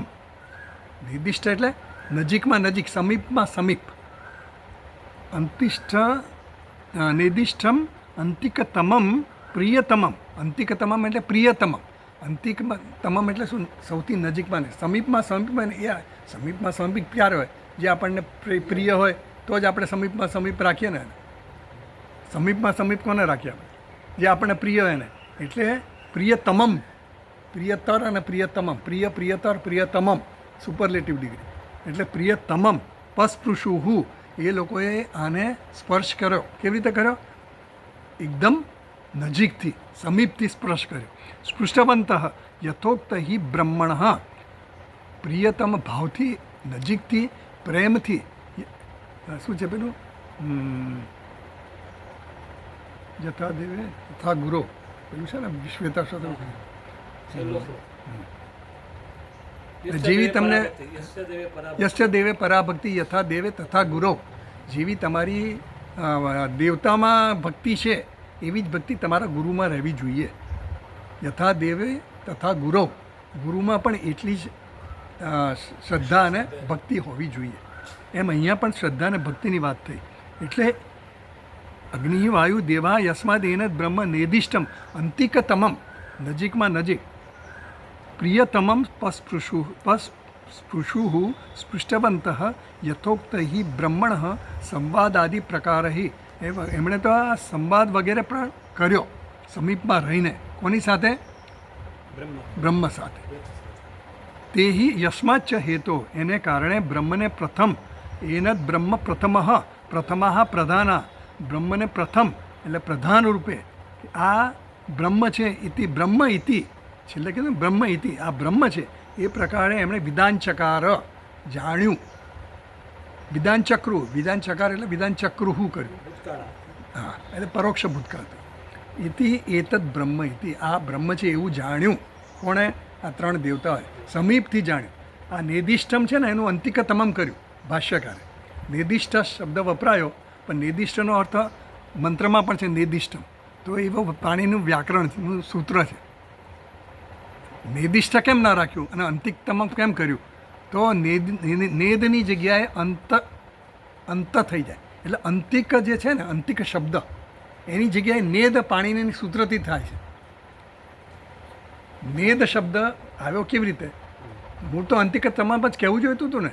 નજીકમાં નજીક છે એના માટે અંતિક કહેવાય. તો અંતિકની જગ્યાએ નિર્દિષ્ટ મંત્રમાં વપરાયું. એ નિર્દિષ્ટ શબ્દ કેવી રીતે આવ્યો? તો ઇષ્ઠન પ્રત્યય છે. ઇષ્ઠન એટલે ઉત્કર્ષ, આપણે જે સુપરલેટિવ ડિગ્રી જે કહેવાય ને, ઇષ્ઠન, પછી ઈયસ અને ઇષ્ઠન, શ્રેયસ અને શ્રેષ્ઠ એવા જે શબ્દો આવ્યા ને, તો ઈયસ અને ઇષ્ઠન પ્રત્યય છે બધા. આ ડિગ્રી એટલે માત્રા બતાવવા માટે, શ્રેષ્ઠતાની માત્રા બતાવવા માટે. તો અહીંયા ઇષ્ટન જે પ્રત્યય વપરાય ને એ અંતિક બાઢયોહો નેદ સાધો એવું પાણીની સૂત્ર. આ તો તમને જાણકારી માટે સ્વામીજી આવું સમજાવેલું એટલે હું તમને કહું છું કે આવી રીતે આ પાણીની સૂત્ર છે. એટલે અંતિક શબ્દને જ્યારે ઇષ્ઠન પ્રત્યય લાગે, ઇષ્ઠન જે મેં કહું ને, ઇષ્ઠન જે છે એ માત્રા બતાવવા માટે, સુપરલેટિવ ડિગ્રી. હા, ગુડ, બેટર, બેસ્ટ અને બેટર એન્ડ બેસ્ટ. હા, એટલે એવી રીતે અતિશય, અતિતર, અતિતમ, જે તરતમ જે વપરાય ને એવી રીતે. તો અંતિક શબ્દને જ્યારે ઇષ્ટન પ્રત્યય લાગે ને ત્યારે નેદ શબ્દ છે ને એ અંતિક શબ્દની જગ્યાએ નેદ શબ્દ મૂકવામાં આવે. અંતિકની જગ્યાએ નેદ આવી. નેદ આવ્યું એટલે મંત્રમાં નેદ આવ્યું ને, નેદ કેવી રીતે આવ્યું? અંતિક હા. પ્રત્યય લાગવાથી. હા, એટલે મંત્રમાં નિર્દિષ્ટ વપરાયું, એ નિર્દિષ્ટ કેવી રીતે આવ્યું? તો નેદ જે શબ્દ છે એનો અર્થ તો અંતિક જ થાય. અને અંતિકની બદલે નેદ ક્યાંથી આવ્યું? તો કે આ સૂત્ર દ્વારા આવ્યું. એટલું સમજવાનું આપણે. આ તો આપણે ભાષ્યકારે નિર્દિષ્ટમ, પછી આવવાના. આ તો પહેલા આવ્યું હોય. નિર્દિષ્ટમ તો પહેલા આવ્યું, એટલે નિર્દિષ્ટ પછી અંતિકતમ આવ્યું. હા, પણ એટલે ભાષ્યકારે પાણીનું સૂત્ર આવી રીતે બનાવ્યું. પાણીની આ નિર્દિષ્ટ શબ્દ વપરાયો હશે મંત્રમાં, એટલે પાણીની સૂત્ર પછી બનાવ્યું ને. પછી બન્યું કે એનો મતલબ અંતિકતમ થાય રીતે. હા, કારણ કે સૂત્રકાર તો સૂત્રો પછી પાણીની સૂત્ર તો હજી હમણાં જ બન્યા, સમજો ને આપણે. 5000 વર્ષ. હા, હજારો વર્ષ પહેલાં, સમજો ને. પણ આ તો વેદ તો અનાદિ છે ને, એટલે આ મંત્ર છે અનાદિ છે. નિર્દિષ્ટ શબ્દ વપરાયો એ અનાદિ શબ્દ છે, પણ એ નેદનો અર્થ સમજાવવો પડે. એટલે ભાષ્યકારે સમજાવ્યો, કારણ કે ભાષ્યકારને તો પાણીનું સૂત્રનું જ્ઞાન હોય, આપણને ન હોય. એટલે આપણને સ્વામીજી સમજાવે, એટલે આપણને એ રીતે જ્ઞાન થાય કે આ નિર્દિષ્ટ આવ્યું ક્યાંથી. નમો નિર્દિષ્ટાય ત્યાં પણ આવ્યું. તો નિર્દિષ્ટનો અર્થ કેવી રીતે આવ્યો? થાય વર્ષિત થાય. નજીકના અર્થમાં નજીકના, અંતિક તમામ. અને પાછું એમણે કહ્યું પ્રિયતમમ. અંતિકમાં જે નજીકમાં નજીક હોય એના માટે આપણે પ્રેમ હોય, એ જ નજીકમાં નજીક હોય. જે આપણને અપ્રિય એ કંઈ નજીકમાં આપણે રાખીએ જ નહીં ને. એટલે પ્રિયતમમ પસ્પૃશુ સૃષ્ટવંત યથોક્ત બ્રહ્મણ સંવાદાદિ પ્રકાર તે યસ્માચ્ચ હેતો. અને એને કારણે એ લોકોએ નજીકમાં નજીક અને પ્રિયતમ આ તત્વને જાણ્યું, અને એટલા માટે એ લોકો કેવા થયા? ઉત્કૃષ્ટ ગણાયા. એ લોકોને આવો ઐશ્વર્ય પ્રાપ્ત થયું આ દેવતાઓને, એવું અહીંયા કહેવામાં આવ્યું. પછી આગળ વાંચી ચાલો ભાષ્ય. યસ્માત અગ્નિ વાયુ અપી ઇન્દ્રવાક્યાત એવ વિદાંચક્રતુઃ ઇન્દ્રેણ હિ ઉમાવાક્યાત પ્રથમમ શ્રુતમ બ્રહ્મ ઇતિ અતઃ તસ્માत् વૈ ઇન્દ્રઃ અતિતરામ અતિશયેન શેરતે ઇવ. મારામાં શેરતે છે. અચ્છા, શેતે છે એટલે હું પેલા શેતે છે, શેરતે મેં લખ્યું છે.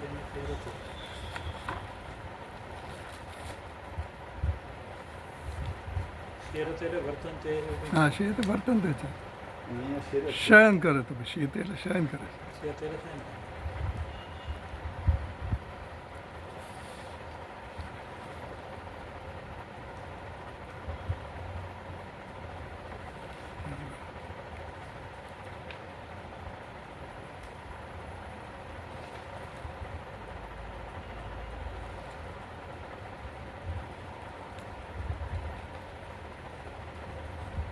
ચાલો શેરતે આપણે શેતે રાખીએ.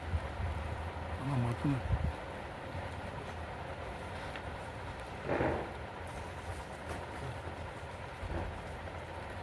બે છે ને શેતે બે છે ને શેરત શેતે એટલે સંગ કરે. હા, પેલા હા. સ્થિર છે.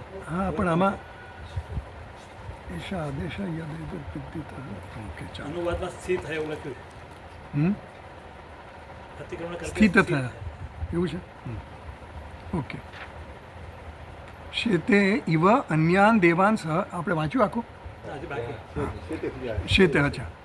અતિશયન શેતે ઇવ અન્યાન દેવાન સહ હિ એનત નિર્દિષ્ટમ પસ્પર્શ યસ્માત સહ હિ એનત પ્રથમઃ વિદાંચકાર બ્રહ્મ ઇતિ ઉક્તાર્થમ વાક્યમ.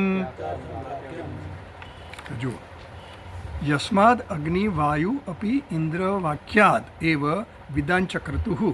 કારણ કે યસ્માદ એટલે કારણ કે અગ્નિ વાયુ, અગ્નિ અને વાયુ આ દ્વિવચન છે. અગ્નિ વાયુ દીર્ઘવ છે ને, એટલે યસ્માદ અગ્નિ વાયુ અપી ઇન્દ્ર વાક્ય. અગ્નિ અને વાયુને તો જ્ઞાન કેવી રીતે થયું?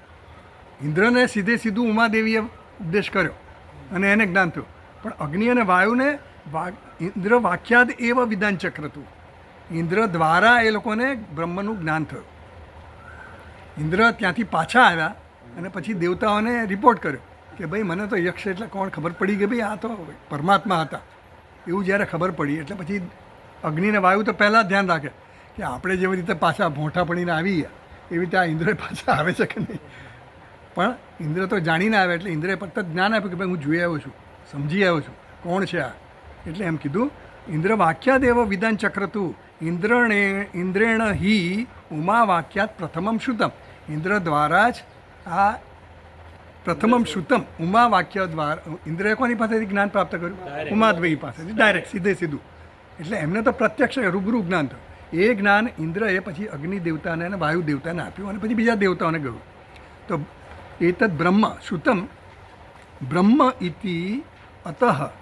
આ બ્રહ્મ છે એવું ઇન્દ્રએ ઉમાદેવી પાસેથી જ્ઞાન પ્રાપ્ત કર્યું. અતઃ તસ્માદ વા ઇન્દ્ર અતિતરામ. એટલે ઇન્દ્ર વાયુ અને એના કરતાં પણ વધારે શ્રેષ્ઠ ગણાય, ઉત્કૃષ્ટ ગણાય. અતિતરામ અતિશયને શેતે ઇવ. એટલે બધા કરતાં એ ચડિયાતા કયા? કોણ? ઇન્દ્ર દેવતા. બધા કરતાં એટલે બધા જ દેવતાઓ કરતા. અગ્નિને વાયુ કરતાં તો ખરા, અગ્નિને વાયુ તો બીજા બધા દેવતાઓ કરતાં ખરા, પણ અગ્નિ વાયુ દેવા કરતાં પણ ઇન્દ્ર દેવતા એના કરતાં પણ ચડિયાતા થયા. એને નિર્દિષ્ટમ સ્પર્શ. એ લોકોએ એને ઇન્દ્ર દેવતાએ તો એને નજીકથી સ્પર્શ કર્યો. યસ્માત સહ હિ એનત પ્રથમ. એટલે આ ઇન્દ્ર જે છે એનત પ્રથમ વિધાન ચકાર. બીજા બધા દેવતાઓ કરતાં વધુ નજીકથી એમણે સ્પર્શ કર્યો. સૌથી પહેલાં એમણે સ્પર્શ કર્યો વિદ્યાનો, અને એટલે એને જ્ઞાન સૌથી પહેલાં થયું.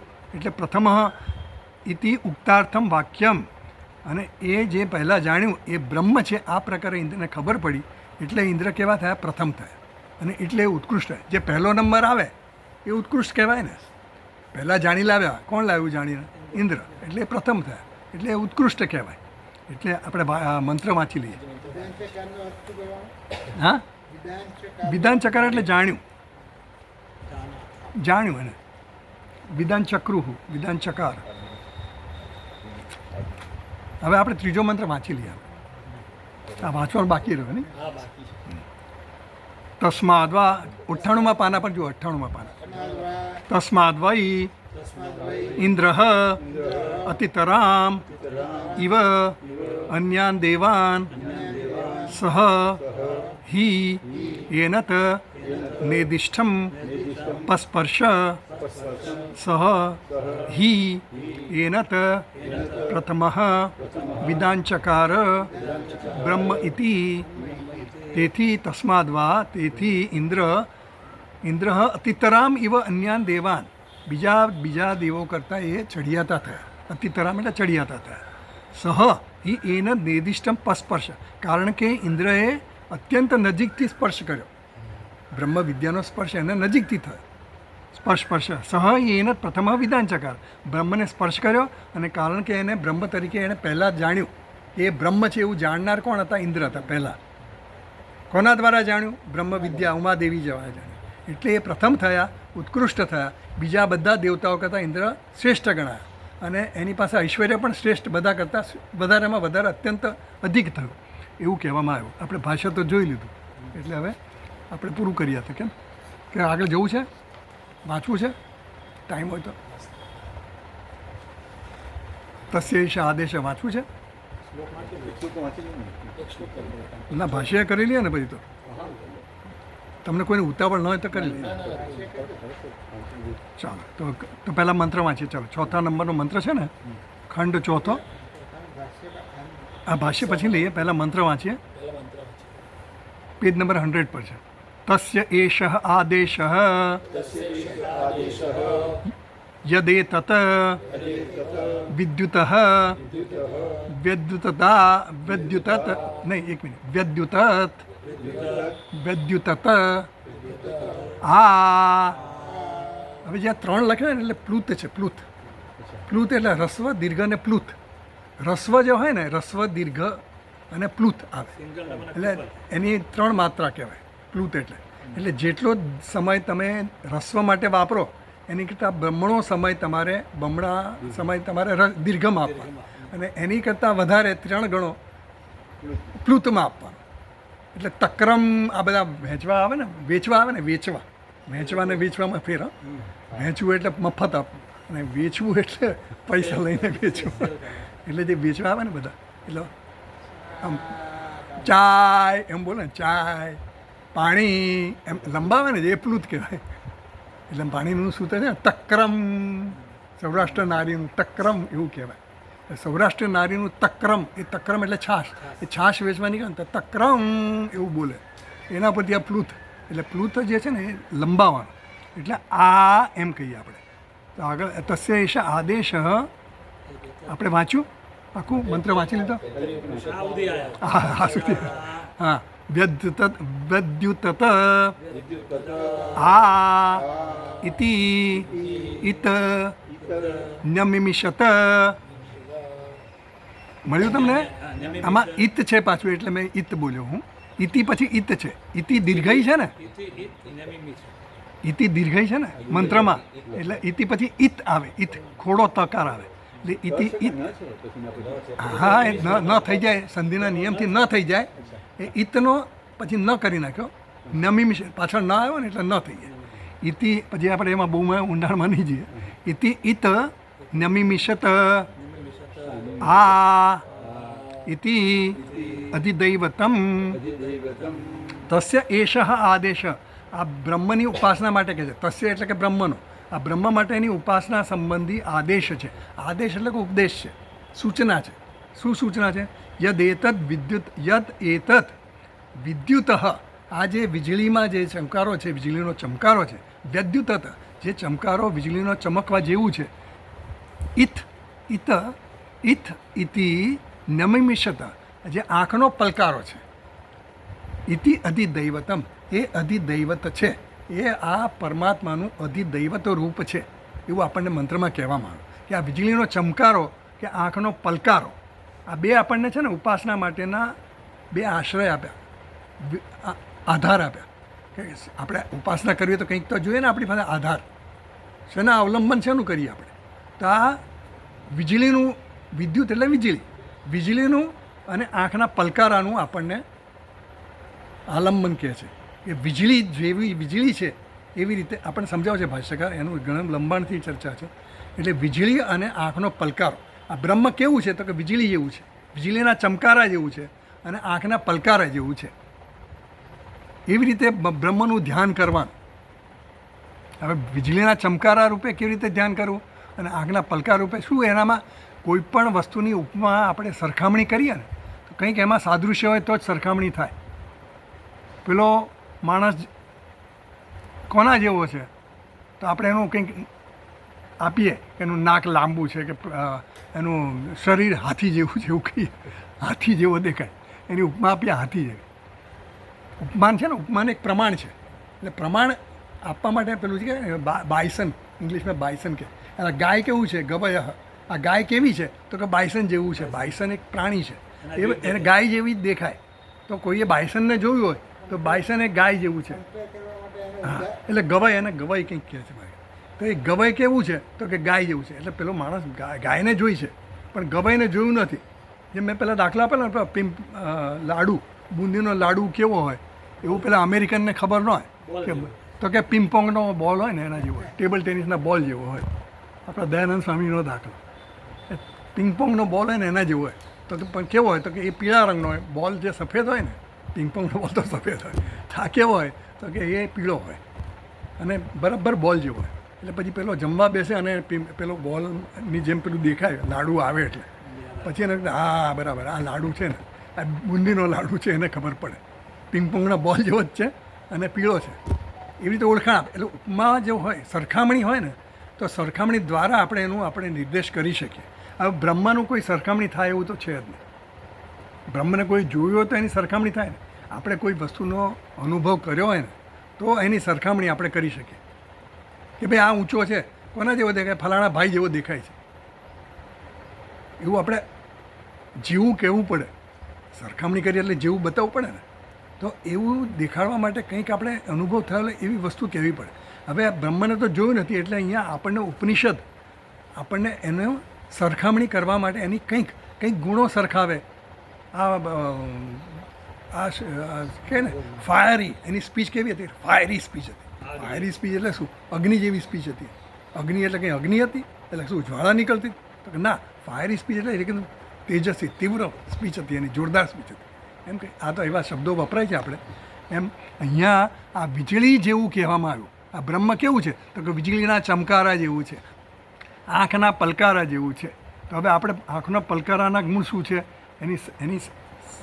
એની સાદૃશ્ય શું છે? વીજળીનું સાદૃશ્ય બ્રહ્મ સાથે કંઈક હશે તો જ એની સાથે સરખામણી કરીને આપણને મંત્રમાં કહેવામાં આવ્યું. તો હવે આપણને આગળ સમજાવે છે આમાં.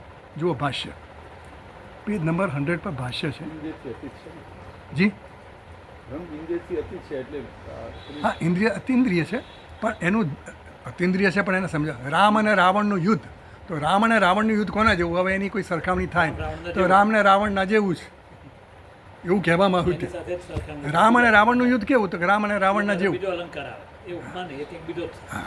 એટલે એ રામ અને રાવણનું બીજું કોઈ અલગ ઉપમા થાય જ નહીં, એની સરખામણી થાય. એનું યુદ્ધની કોઈ કલ્પના થઈ શકે એવું નથી. આને માટે આલંબન આપણને આપે છે કે આ વીજળી અને આંખનો પલકારો જે છે એ તમારે એ રીતે ધ્યાન કરો. કોનું? બ્રહ્મ. ઉપાસના કરવા માટે ધ્યાન જોઈએ અને ધ્યાન કરવા માટે આલંબન જોઈએ. તો એ આલંબન આપણને આપવામાં આવે છે. અને આલંબન કઈ રીતે મળે? કંઈક એના ગુણ હોય સરખા, એના જેવું કંઈક હોય તો આપણે એને ધ્યાન કરી શકીએ. કારણ કે ગુણનું ધ્યાન કરી શકીએ. દેખે ને ગમે તેમ જતી રહે, ગમે દેખે. એટલે આપણને હવે કહે છે. તો જુઓ પેજ નંબર 100. 100 પર. કારણ કે આ ઉપાસનાનું હવે વિધાન કરે છે. આ આખ્યાયિકા તો પૂરી થઈ ગઈ, યક્ષની આખ્યાયિકા પૂરી થઈ ગઈ. હવે અહીંયા ઉપાસનાનું વિધાન થાય છે, શરૂ થાય છે અહીંયા આ ચોથા મંત્રથી. એટલે આખ્યાયિકામાં જે અર્થવાદ કીધો ને સ્તુતિ કરીને કે આ બ્રહ્મ આવું છે તેવું છે એવું બધું કહેવાય ગયું. દુર્વિજ્ઞ છે પણ બ્રહ્મનું જ્ઞાન થયું ઇન્દ્રને અને એનાથી એને ઐશ્વર્ય વગેરે પ્રાપ્ત થાય છે. એની ફળશ્રુતિ કીધી. હવે એનું મારે જોઈએ તો હવે એના માટે મારે એની ઉપાસના કરવી પડે. પહેલાં ભૂમિકા તૈયાર થાય છે. જ્ઞાન મેળવવા માટેની ભૂમિકા તૈયાર થવી જોઈએ. અને ભૂમિકામાં શું હોય? અંતઃકરણ શુદ્ધિ જોઈએ, ઉપાસના કરવી પડે સૂક્ષ્મ બુદ્ધિ કરવા માટે. એટલે હવે આપણને આ ઉપાસના કેવી રીતે કરવી, બ્રહ્મની ઉપાસના કેવી રીતે કરવી, તો એના માટે આપણને આલંબન કહે છે કે કયા કયા આલંબનથી તમારે બ્રહ્મની ઉપાસના કરવી. અહમ બ્રહ્માસ્મિ સોહમ સોહમ કરીએ એમ બોલવાથી કંઈક જ્ઞાન નથી થતું. કંઈક આપણને કંઈક આલંબન જોઈતું હોય છે, જપનું કે કંઈ ન પણ. એટલે કહે છે તસ્ય પ્રકૃતસ્ય બ્રહ્મણઃ એષઃ આદેશઃ ઉપમા ઉપદેશઃ નિરૂપમસ્ય બ્રહ્મણઃ યેન ઉપમાનેન ઉપદેશઃ સોયમ આદેશઃ ઇત્યુચ્યતે. તસ્ય પ્રકૃતસ્ય, પ્રકૃતસ્ય એટલે જે ચર્ચાનો વિષય છે અત્યારે જે ચર્ચા ચાલી રહી છે એના વિશે. તસ્ય પ્રકૃતસ્ય, શેના વિશે ચર્ચા ચાલી રહી છે? બ્રહ્મણઃ લખ્યું છે. બ્રહ્મણઃ, બ્રહ્મના વિશે જે ચર્ચા ચાલી રહી છે. એટલે આ ચર્ચાનો વિષય કોણ છે? પરમ બ્રહ્મ છે. તસ્ય એટલે કે તે પરબ્રહ્મ જે ચર્ચાનો વિષય છે. એષઃ આદેશ, એના વિષયમાં આ આદેશ છે, ઉપદેશ છે. શેના વિષયમાં? બ્રહ્મના વિષયમાં. શેના માટે? નિરૂપમસ્ય બ્રહ્મણા. આ બ્રહ્મ કેવું છે? નિરૂપમ. એની કોઈ ઉપમા થઈ શકે નહીં. ઉપમા ક્યારે આપી શકાય? કોઈક એનું કંઈક આપણે એના ગુણ કે એના ક્રિયા, ગુણ ક્રિયા, પછી સંબંધ, જાતિ, આમાં કંઈક પણ ચારમાંથી કંઈક હોય એની, તો આપણે એનું વર્ણન કરી શકીએ ને એનું વર્ણન કરીને એનું નિરૂપણ કરી શકીએ. પણ બ્રહ્મ કેવું છે? રૂપ વગરનું છે. આજે રૂપ વગરની વસ્તુનું વર્ણન કેવી રીતે કરાય? રૂપ વગરનું વર્ણન એટલે ધારો કે મેં કોઈ રૂપ જોયું જ નથી. ગગ બુગાંગ એમ સ્વામીજી વાપરે. આ ગગ બુગાંગ શું છે એનું રૂપે ખબર નથી, તો મને એની કલ્પના આવે જ નહીં ને. જોયેલું જાણેલું એની કલ્પના કલ્પના કોની આવે? જેનો અનુભવ થયો એની કલ્પના આવે. અહીંયા એમ કહે છે કે આ નિરૂપમસ્ય બ્રહ્મણ યેન ઉપમાનેન ઉપદેશ સહ અયમ આદેશ હોય. પણ જે નિરૂપમ છે નિરૂપમ એટલે ઉપમા વગરનું છે, જેનું કોઈની સાથે સાદૃશ્ય નથી, કોના જેવું છે એવી સરખામણી થાય એવું નથી, એવા બ્રહ્મનો ઉપદેશ એન ઉપમાનેનો ઉપદેશ સોયમ આદેશ, એનો અહીંયા આદેશ કરવામાં આવે છે. જે ઉપમા આપી ન શકાય એવું બ્રહ્મ, જેની સરખામણી ન થઈ શકે એવા બ્રહ્મનો ઉપદેશ અહીંયા કરવામાં આવે છે આ મંત્ર દ્વારા. એટલે ઉચ્યતે. હવે આગળ કહે છે કિમ તદ્યત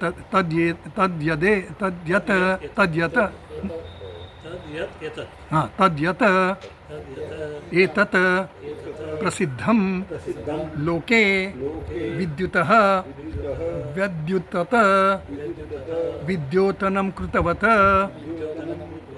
ઇતિ એતત અનુપપન્નમ ઇતિ વિદ્યુત વિદ્યોતનમ ઇતિ કલ્પ્યતે.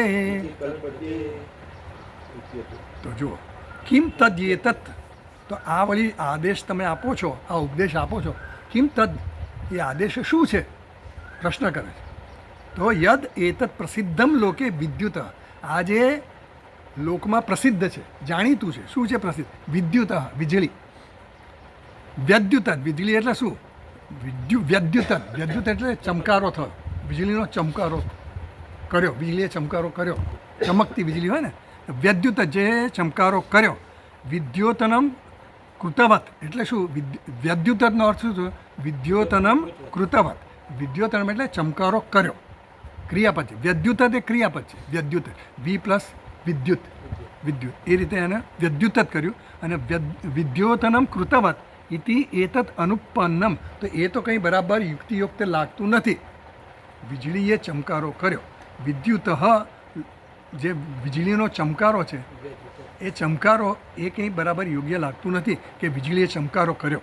એ અહીંયા બરાબર લાગતું નથી. આ મંત્રમાં વપરાયું કે યદ એતદ વિદ્યુત વ્યદ્યુત, આ વીજળીએ ચમકારો કર્યો, એ કંઈ અહીંયા બરાબર યોગ્ય ગોઠવાતું નથી. વિદ્યુત વિદ્યોતનમ ઇતિ, કેમ ગોઠવાતું નથી? તો જુઓ આનંદગીરીમાં એની સમજ આપે છે. આનંદગીરી ટીકા જુઓ નીચે, વિદ્યુત સકાશાત વિદ્યોતનમ કૃતવત ઇતિ અનુપપન્નમ બ્રહ્મણ. હવે બ્રહ્મ છે ને, બ્રહ્મની વાત કરી. આ બ્રહ્મ કેવું છે? તો કે વિદ્યુત જેવું છે. હવે વિદ્યુત જે છે ને, વિદ્યુત એ પાંચમી અને છઠ્ઠી વિભક્તિનો રૂપ છે. વિદ્યુત જે છે ને એનું પંચમીનું રૂપ પણ વિદ્યુત જ થાય, ષષ્ઠીનું પણ વિદ્યુત થાય.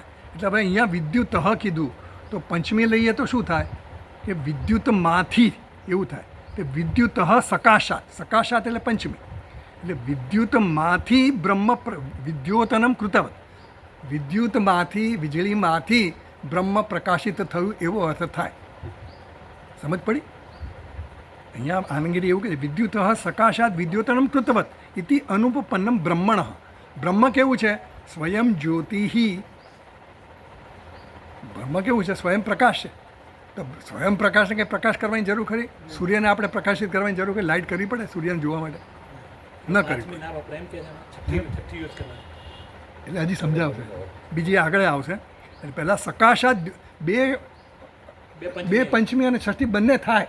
વિદ્યુત શબ્દનો અર્થ બેમાંથી એકે લાગતી નથી અહીંયા. એટલે આ ભાષ્યકર એટલો એનો અર્થ જુદો કરે છે આગળના વાક્યમાં. પણ આપણને પહેલાં સમજાવે છે કે વિદ્યુત કરીએ, પાંચમી કરીએ તો શું થાય? તો પાંચમી કરીએ તો વીજળીમાંથી બ્રહ્મ પ્રકાશિત થયું એવું થાય.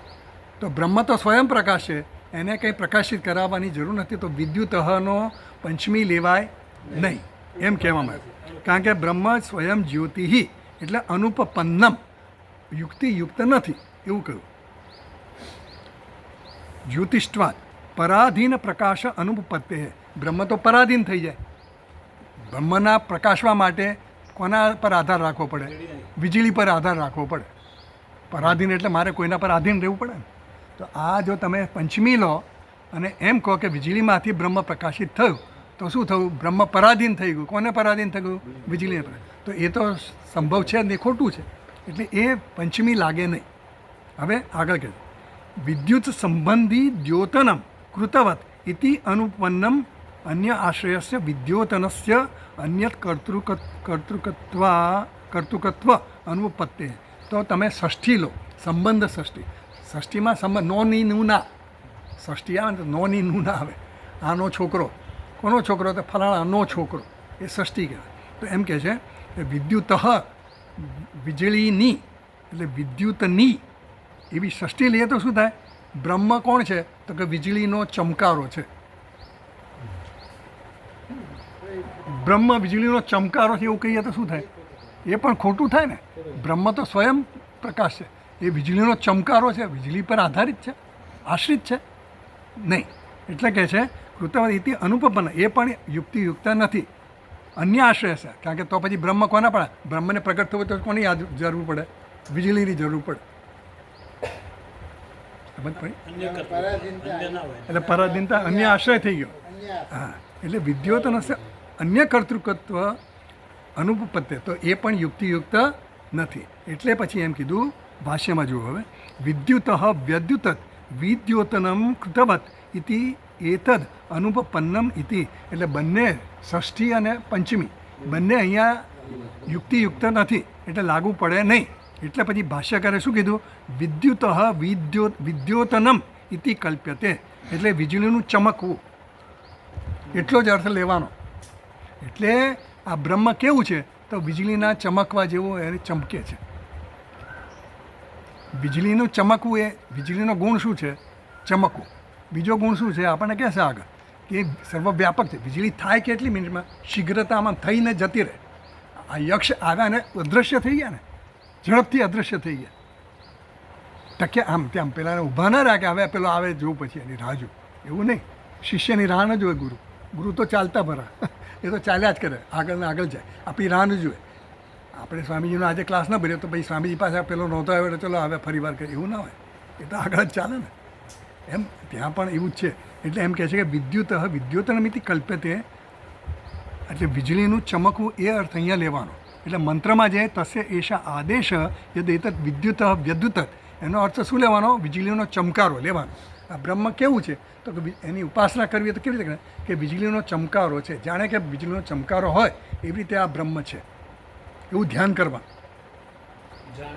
જાણે કે ચમકારા જેવું છે. આપણને આધાર જોઈએ તો આપણે આધાર વગર તો કંઈ કરી જ ન શકીએ ને. હા, એટલે આધાર આપ્યો આપણને કે જેમ વીજળીનો ચમકારો છે એવું બ્રહ્મ ચમક્યું અને અદૃશ્ય થઈ ગયું. સમજ પડી? એટલે એવી રીતે એને વીજળીનો દાખલો આપ્યો. પછી આગળ વાંચીએ આ ઇતિ ઉપમાર્થે. તો આ જે છે ને આ અવયવ છે. આમાં જે મંત્રમાં આ આપણે જે પ્લુત વાંચ્યું ને, તો આ જે છે ને એનો અર્થ શું કરવાનો? ઇતિ ઉપમાર્થે, એ ઉપમા બતાવવા માટે છે. ઉપમા એટલે એની સરખામણી કરવા માટે છે, એટલે તુલના કરવા માટે સાધારણ. પ્રત્યય કહેવાય. પ્રત્યય કહેવાય. આ પ્રત્યય નથી, આ આમ તો ઉપસર્ગ કહેવાય. આમ તો ઉપસર્ગ વ્યદ્યુત. હા હા. પછી આગળ આગળ વાંચીશું.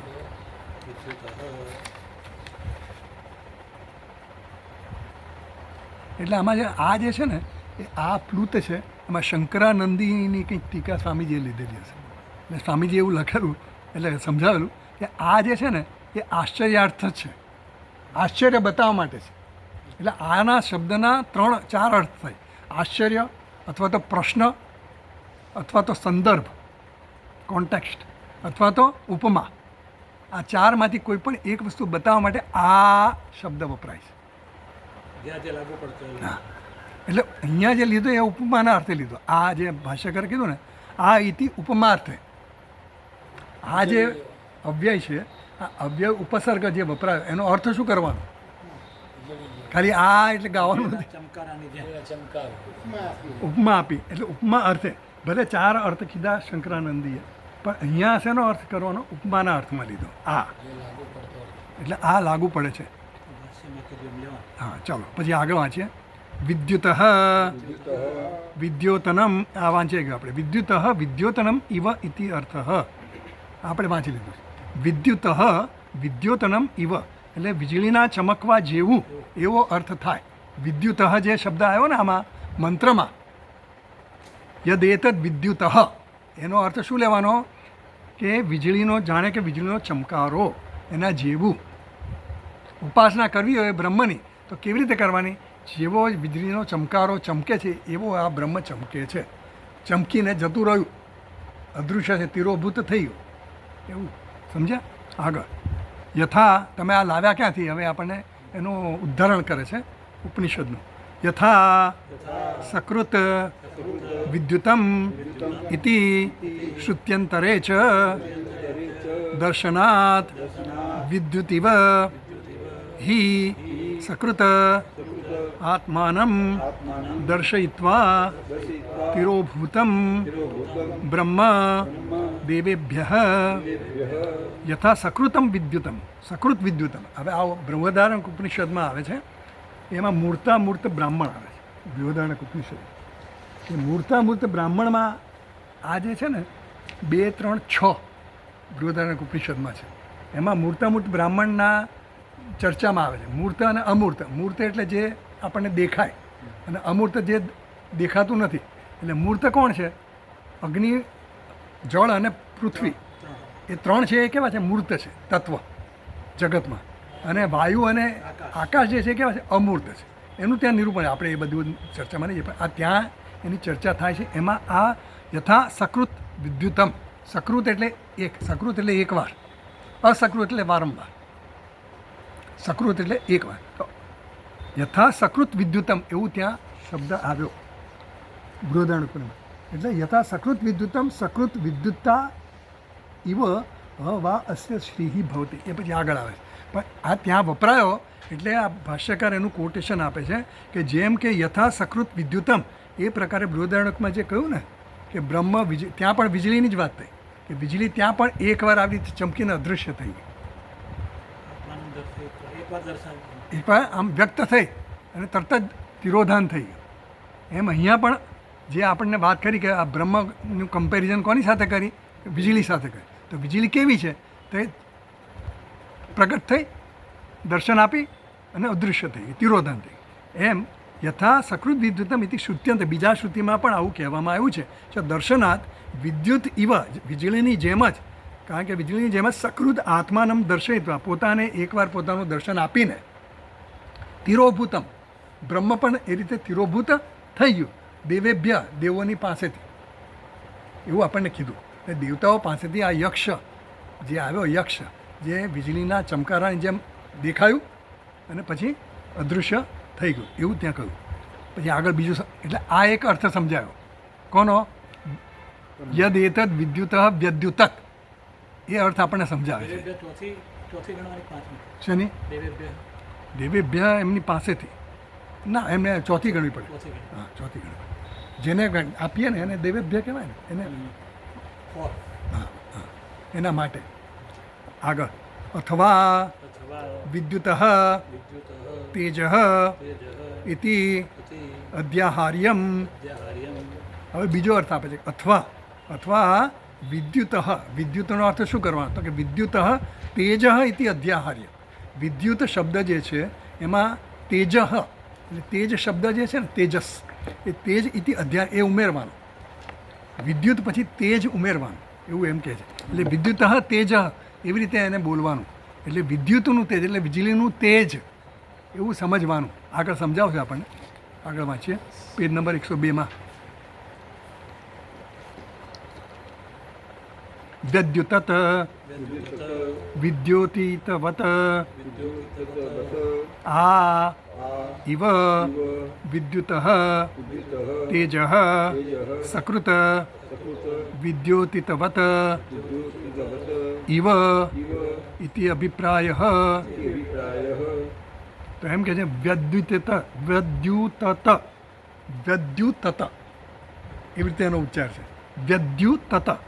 વ્યદ્યુતત એટલે વ્યદ્યુતત દ્યોતિતવત, વિદ્યોતિતવત. વ્યદ્યુત એટલે વિદ્યોતિતવત, એ ચમક્યું, એણે ચમકારો કર્યો એવું થયું. એટલે હવે એમણે જે કીધું ને કે આ ઉમેરવાનું વિદ્યુત તેજ ઇતિ અધ્યાહાર્ય, એટલે શું થાય? વિદ્યુત તેજ વ્યદ્યુતત, એવો અર્થ પ્રકાશિત થયું. વ્યદ્યુત પ્રકાશિત થયું. વીજળીની જેમ પ્રકાશિત થયું, તેજ પ્રકાશિત થયું. વિદ્યુતનો અર્થ શું થયું? પ્રકાશિત થયું. એટલે શું? બ્રહ્મ વિદ્યુતના ચમકારાની જેમ પ્રકાશિત થયું, પ્રકટ થયું. કોની સામે? દેવતાઓની સામે. એવો અર્થ લેવાનો. અને પછી શું થયું? તેજ સકૃત વિદ્યુત સકૃત એટલે એકવાર પ્રગટ થયું, ઇતિ અભિપ્રાય, એકવાર પ્રગટ થયું એવો એનો. અને પછી અદૃશ્ય પણ થઈ ગયું. તો આગળ કહે છે ઇતિ શબ્દ આદેશ પ્રતિનિર્દેશાર્થ ઇતિ અયમ આદેશ ઇતિ. તો ઇતિ શબ્દ આદેશ પ્રતિનિર્દેશાર્થ એટલે ઇતિ શબ્દ જે આપે ને એ આ ઉપમા જે આપી ને એ ઉપમાનો નિર્દેશ કરવા માટે છે કે આ આદેશ છે, આ ઉપદેશ છે. શું ઉપદેશ છે? કે આ બ્રહ્મ કેવું છે કે વીજળીના ચમકારા જેવું છે. એ એનો અર્થ સમજવાનો. આ એનું સૂચના આપી આપણને કે આ પ્રકારનો છે. પછી આગળ કહે છે ઇત શબ્દ સમુચ્ચયાર્થ. તો આપણે વાત કરીએ ને ઇત શબ્દ છે એમાં ઇતિ જે છે ને મંત્રમાં જુઓ ઇતિ ઇત, ઇતિ લંબાયું છે આમાં મંત્રમાં. ઇતિન છે ને, ઇતિન છે ને, એટલે ઇતિ ઇત નમિમિષત એવું છે. 29 હા, ચોથા નંબરના એમાં જે મંત્ર છે ને ઇતિ એટલે ઇતિ લંબાયું છે એટલે દીર્ઘ છે. ઇતિ નમિમિષત એટલે ઇતિ ઇત નમિષત, નમિષત પછી થાય. ઈત અધ્યાહાર પેલો ખોડો છે ને, ખોડો છે. ઇત ખોડો છે. આખો હોય તો ઈત અહીં થાય. ના, ના, આખો ઈત. ઈત ઉત ના ના ઇત ઉત ઇત એ તો ઇત એ ઇત જુદી છે. જુદું ના, અને વળી ઇત છે ને ઇત અને વળી માટે છે. આ તો ઇત ખોડો છે. આનો અર્થ શું થાય? એટલે એણે કીધું ને ઇત શબ્દ જે છે ઉપમાર્થે છે, ઉપમા આપવા માટે છે.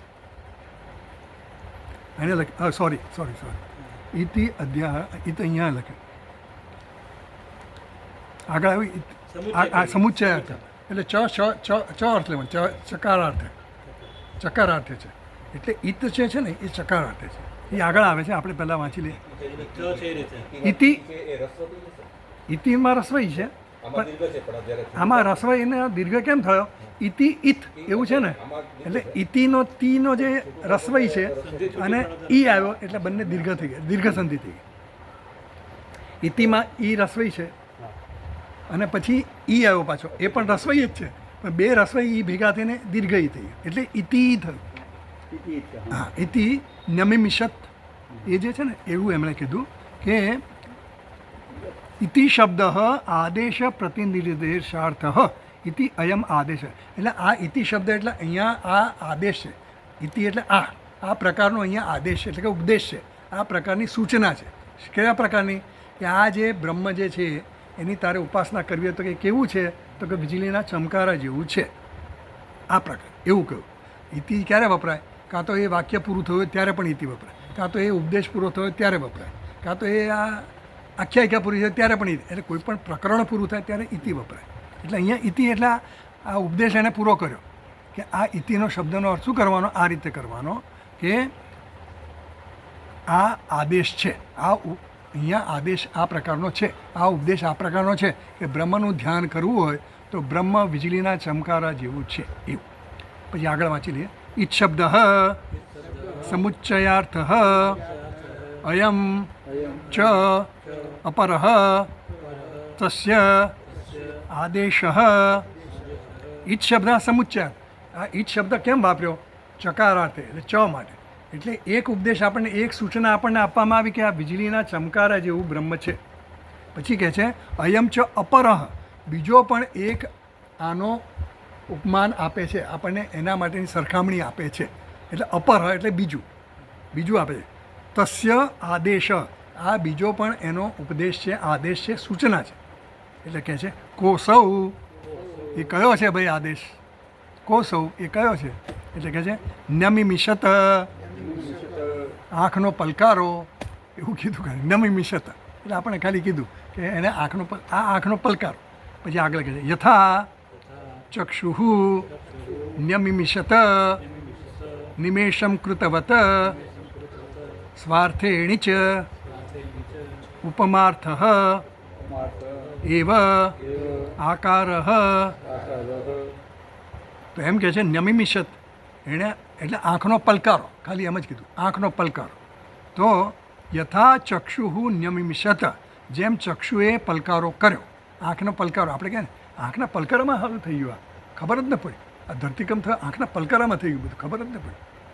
એમાં ઘણી વસ્તુ આ વાપરते ને આપણે, આ શબ્દ વાપરતા જે એકદમ ઝડપથી થાય, શીઘ્રતાથી થાય, એના માટે આંખનો પલકારો શબ્દ વાપરીએ.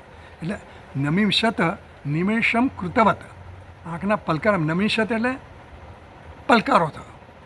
નમિષ એટલે છે ને પેલું પશ્યન સ્ટુણવન શ્વસન જીગ્રન અશ્નન ગચ્છન સ્વપન શ્વસન વિસુજન કૃંડન નિમિશન, એ બધું આવે છે ને એમાં. ઉન્મિશન, આંખોનો પલકાર, આંખ ખોલવી બંધ કરવી, આંખની ખોલવી બંધ કરવી, એ નિમિશન. એ નિમિશન ત્યાં છે ને, એ અહીંયા નિમિશન છે.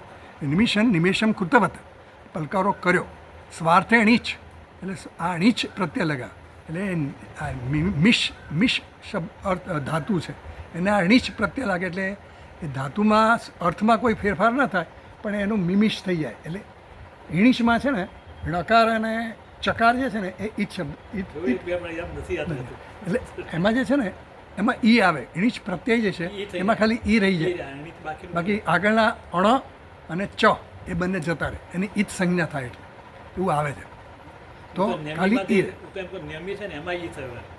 મિષતમાં એટલે પછી ની પ્લસ અ થયું ને, એનો ભૂતકાળ થયો ને પરોક્ષ ભૂતકાળ, એટલે અ આવ્યો. પરોક્ષ ભૂતકાળ નહીં, ભૂતકાળ થયો એટલે અ આવે. એટલે ની ઈ અને અનો ય થઈ જાય, એટલે ન્યમિષત એવી રીતે. એટલે અહીંયા એમ કહે છે કે ઇતિ આ સ્વાર્થે ઈણીચ, એટલે ઈણીચ શબ્દ એટલા માટે વપરાય. આપણે કંઈ એની પાસે બહુ જવાની જરૂર નથી.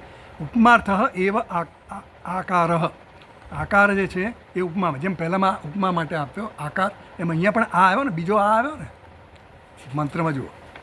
ઇતિ ન્યમિમિષત, આ ઇતિ ન્યમિમિષત, આ ઇતિ અધિદૈવતમ, એવું જે આવ્યો ને બીજો આ આવ્યો, એ બીજા આની સમજણ આપે છે મંત્રમાં જુઓ.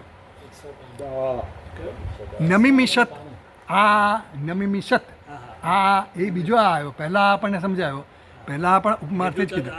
હા, એ અર્થ, એ આ જે આ છે ઉપમાર્થ એવ આકાર, એવું કહ્યું. આગળ વાંચે ચક્ષુષ, ભાષ્ય વાંચું છું. ચક્ષુષ વિષયમ પ્રતિ પ્રકાશ તિરોભાવ ઇવ ચ ઇત્યર્થ. એટલે ચક્ષુષ વિષયમ પ્રતિ પ્રકાશ તિરોભાવ ઇવ, ચક્ષુ કોઈ પણ પદાર્થને જુએ તો જુએ અને પછી આંખો બંધ થઈ જાય, પલકારો થાય ને. આપણે પદાર્થને જોઈએ તો આમ કરીને જોયા ના કરીએ, જોઈને પછી આંખ બંધ થઈ જાય, આપણને ખબર ન પડે, તો બધું ઓટોમેટિક થતું હોય. એટલે એમ કહે છે ચક્ષુષ વિષયમ પ્રતિ પ્રકાશ તિરોભાવ ઇવ, જેમ કે ચક્ષુ કોઈ પણ પદાર્થને જુએ તો આંખ ખુલે અને બંધ થાય, એની જેમ જ આ ચમકારો જેમ થાય છે એવી રીતે આ યક્ષ એટલે કે પરમાત્મા કેવા છે એનું ધ્યાન કરવું તો કેવી રીતે કરવું? આંખના પલકારાની જેવું એ ઉઘાડ બંધ છે થાય છે એવું છે, પલકારા જેવું છે એવું. ઇતિ અધિદૈવતમ દેવતા વિષયમ બ્રહ્મણ ઉપમાન દર્શનમ. ઇતિ અધિદ, આ બે જેવું આપણને ઉદાહરણો અરે ઉપમા આપી, બે ઉપમાઓ આપી. એક વીજળીની ઉપમા આપી બ્રહ્મના ધ્યાન કરવા માટે, અને બીજી આંખના પલકારાની ઉપમા આપી. આ બંને જે સૂચનાઓ આપી ધ્યાન કરવા માટેના આલંબનની. ઇતિ અધિદૈવતમ, એ બંને કેવા છે? અધિદૈવ. અધિદૈવ એટલે દૈવના અધિદૈવતાના સ્થાને છે, એ ક્ષેત્રમાં છે, અધ્યાત્મના ક્ષેત્રમાં નથી. કારણ કે જે આંખનો પલકારો થાય છે એ આંખની પલકારાની જે આંખ જે કંઈ જુએ છે એ આંખ જુએ ક્યારે? એ અધિષ્ઠાતા દેવતા આંખના જે હોય એની કૃપા હોય ત્યારે જ આંખ જોઈ શકે ને. એટલે એ પણ દેવતા છે. આમ આપણે અધ્યાત્મ ગણી શકીએ, પણ અહીંયા એ અધિદૈવમાં લીધું એટલે અધિષ્ઠાતા દેવતા જે આંખના છે એ દેવતા, અને વીજળી જે છે એ પણ અધિદૈવ જ છે. એટલે બંને અધિદૈવતા રૂપમાં આની આધ્યાત્મિક ઉપાસના અને અધિદૈવિક ઉપાસના, બે ઉપાસના આપણને કહેશે. એમાં આ ઉપાસના જે કહેવામાં આવી એ અધિદૈવ ઉપાસના કહી, એવું એમાં કહેવામાં આવ્યું. ફૂટનોટ જોઈ છે? આમ તો મેં આમ તો મેં હા ફેડઅપ ઓકે ના, ચાલો ટાઈમ થઈ ગયો. ટાઈમ થઈ ગયો હા ચાલો ઓકે ઓમ પૂર્ણમદ પૂર્ણમિદમ પૂર્ણાત પૂર્ણમુદચ્યતે પૂર્ણસ્ય પૂર્ણમાદાય પૂર્ણમેવાવશિષ્યતે ઓમ શાંતિ શાંતિ શાંતિ શંકરમ શંકરાચાર્યમ કેશવમ બાદરાયણમ સૂત્રભાષ્યકૃતૌ વંદે ભગવन्तौ પુનઃ પુનઃ ઈશ્વરો ગુરુરાત્મેતિ મૂર્તિભેદવિભાગિને વ્યોમવદ્વ્યાપ્તદેહાય દક્ષિણામૂર્તયે નમઃ ઓમ શાંતિ શાંતિ શાંતિ હરિ ઓમ શ્રી ગુરુભ્યો નમઃ હરિ ઓમ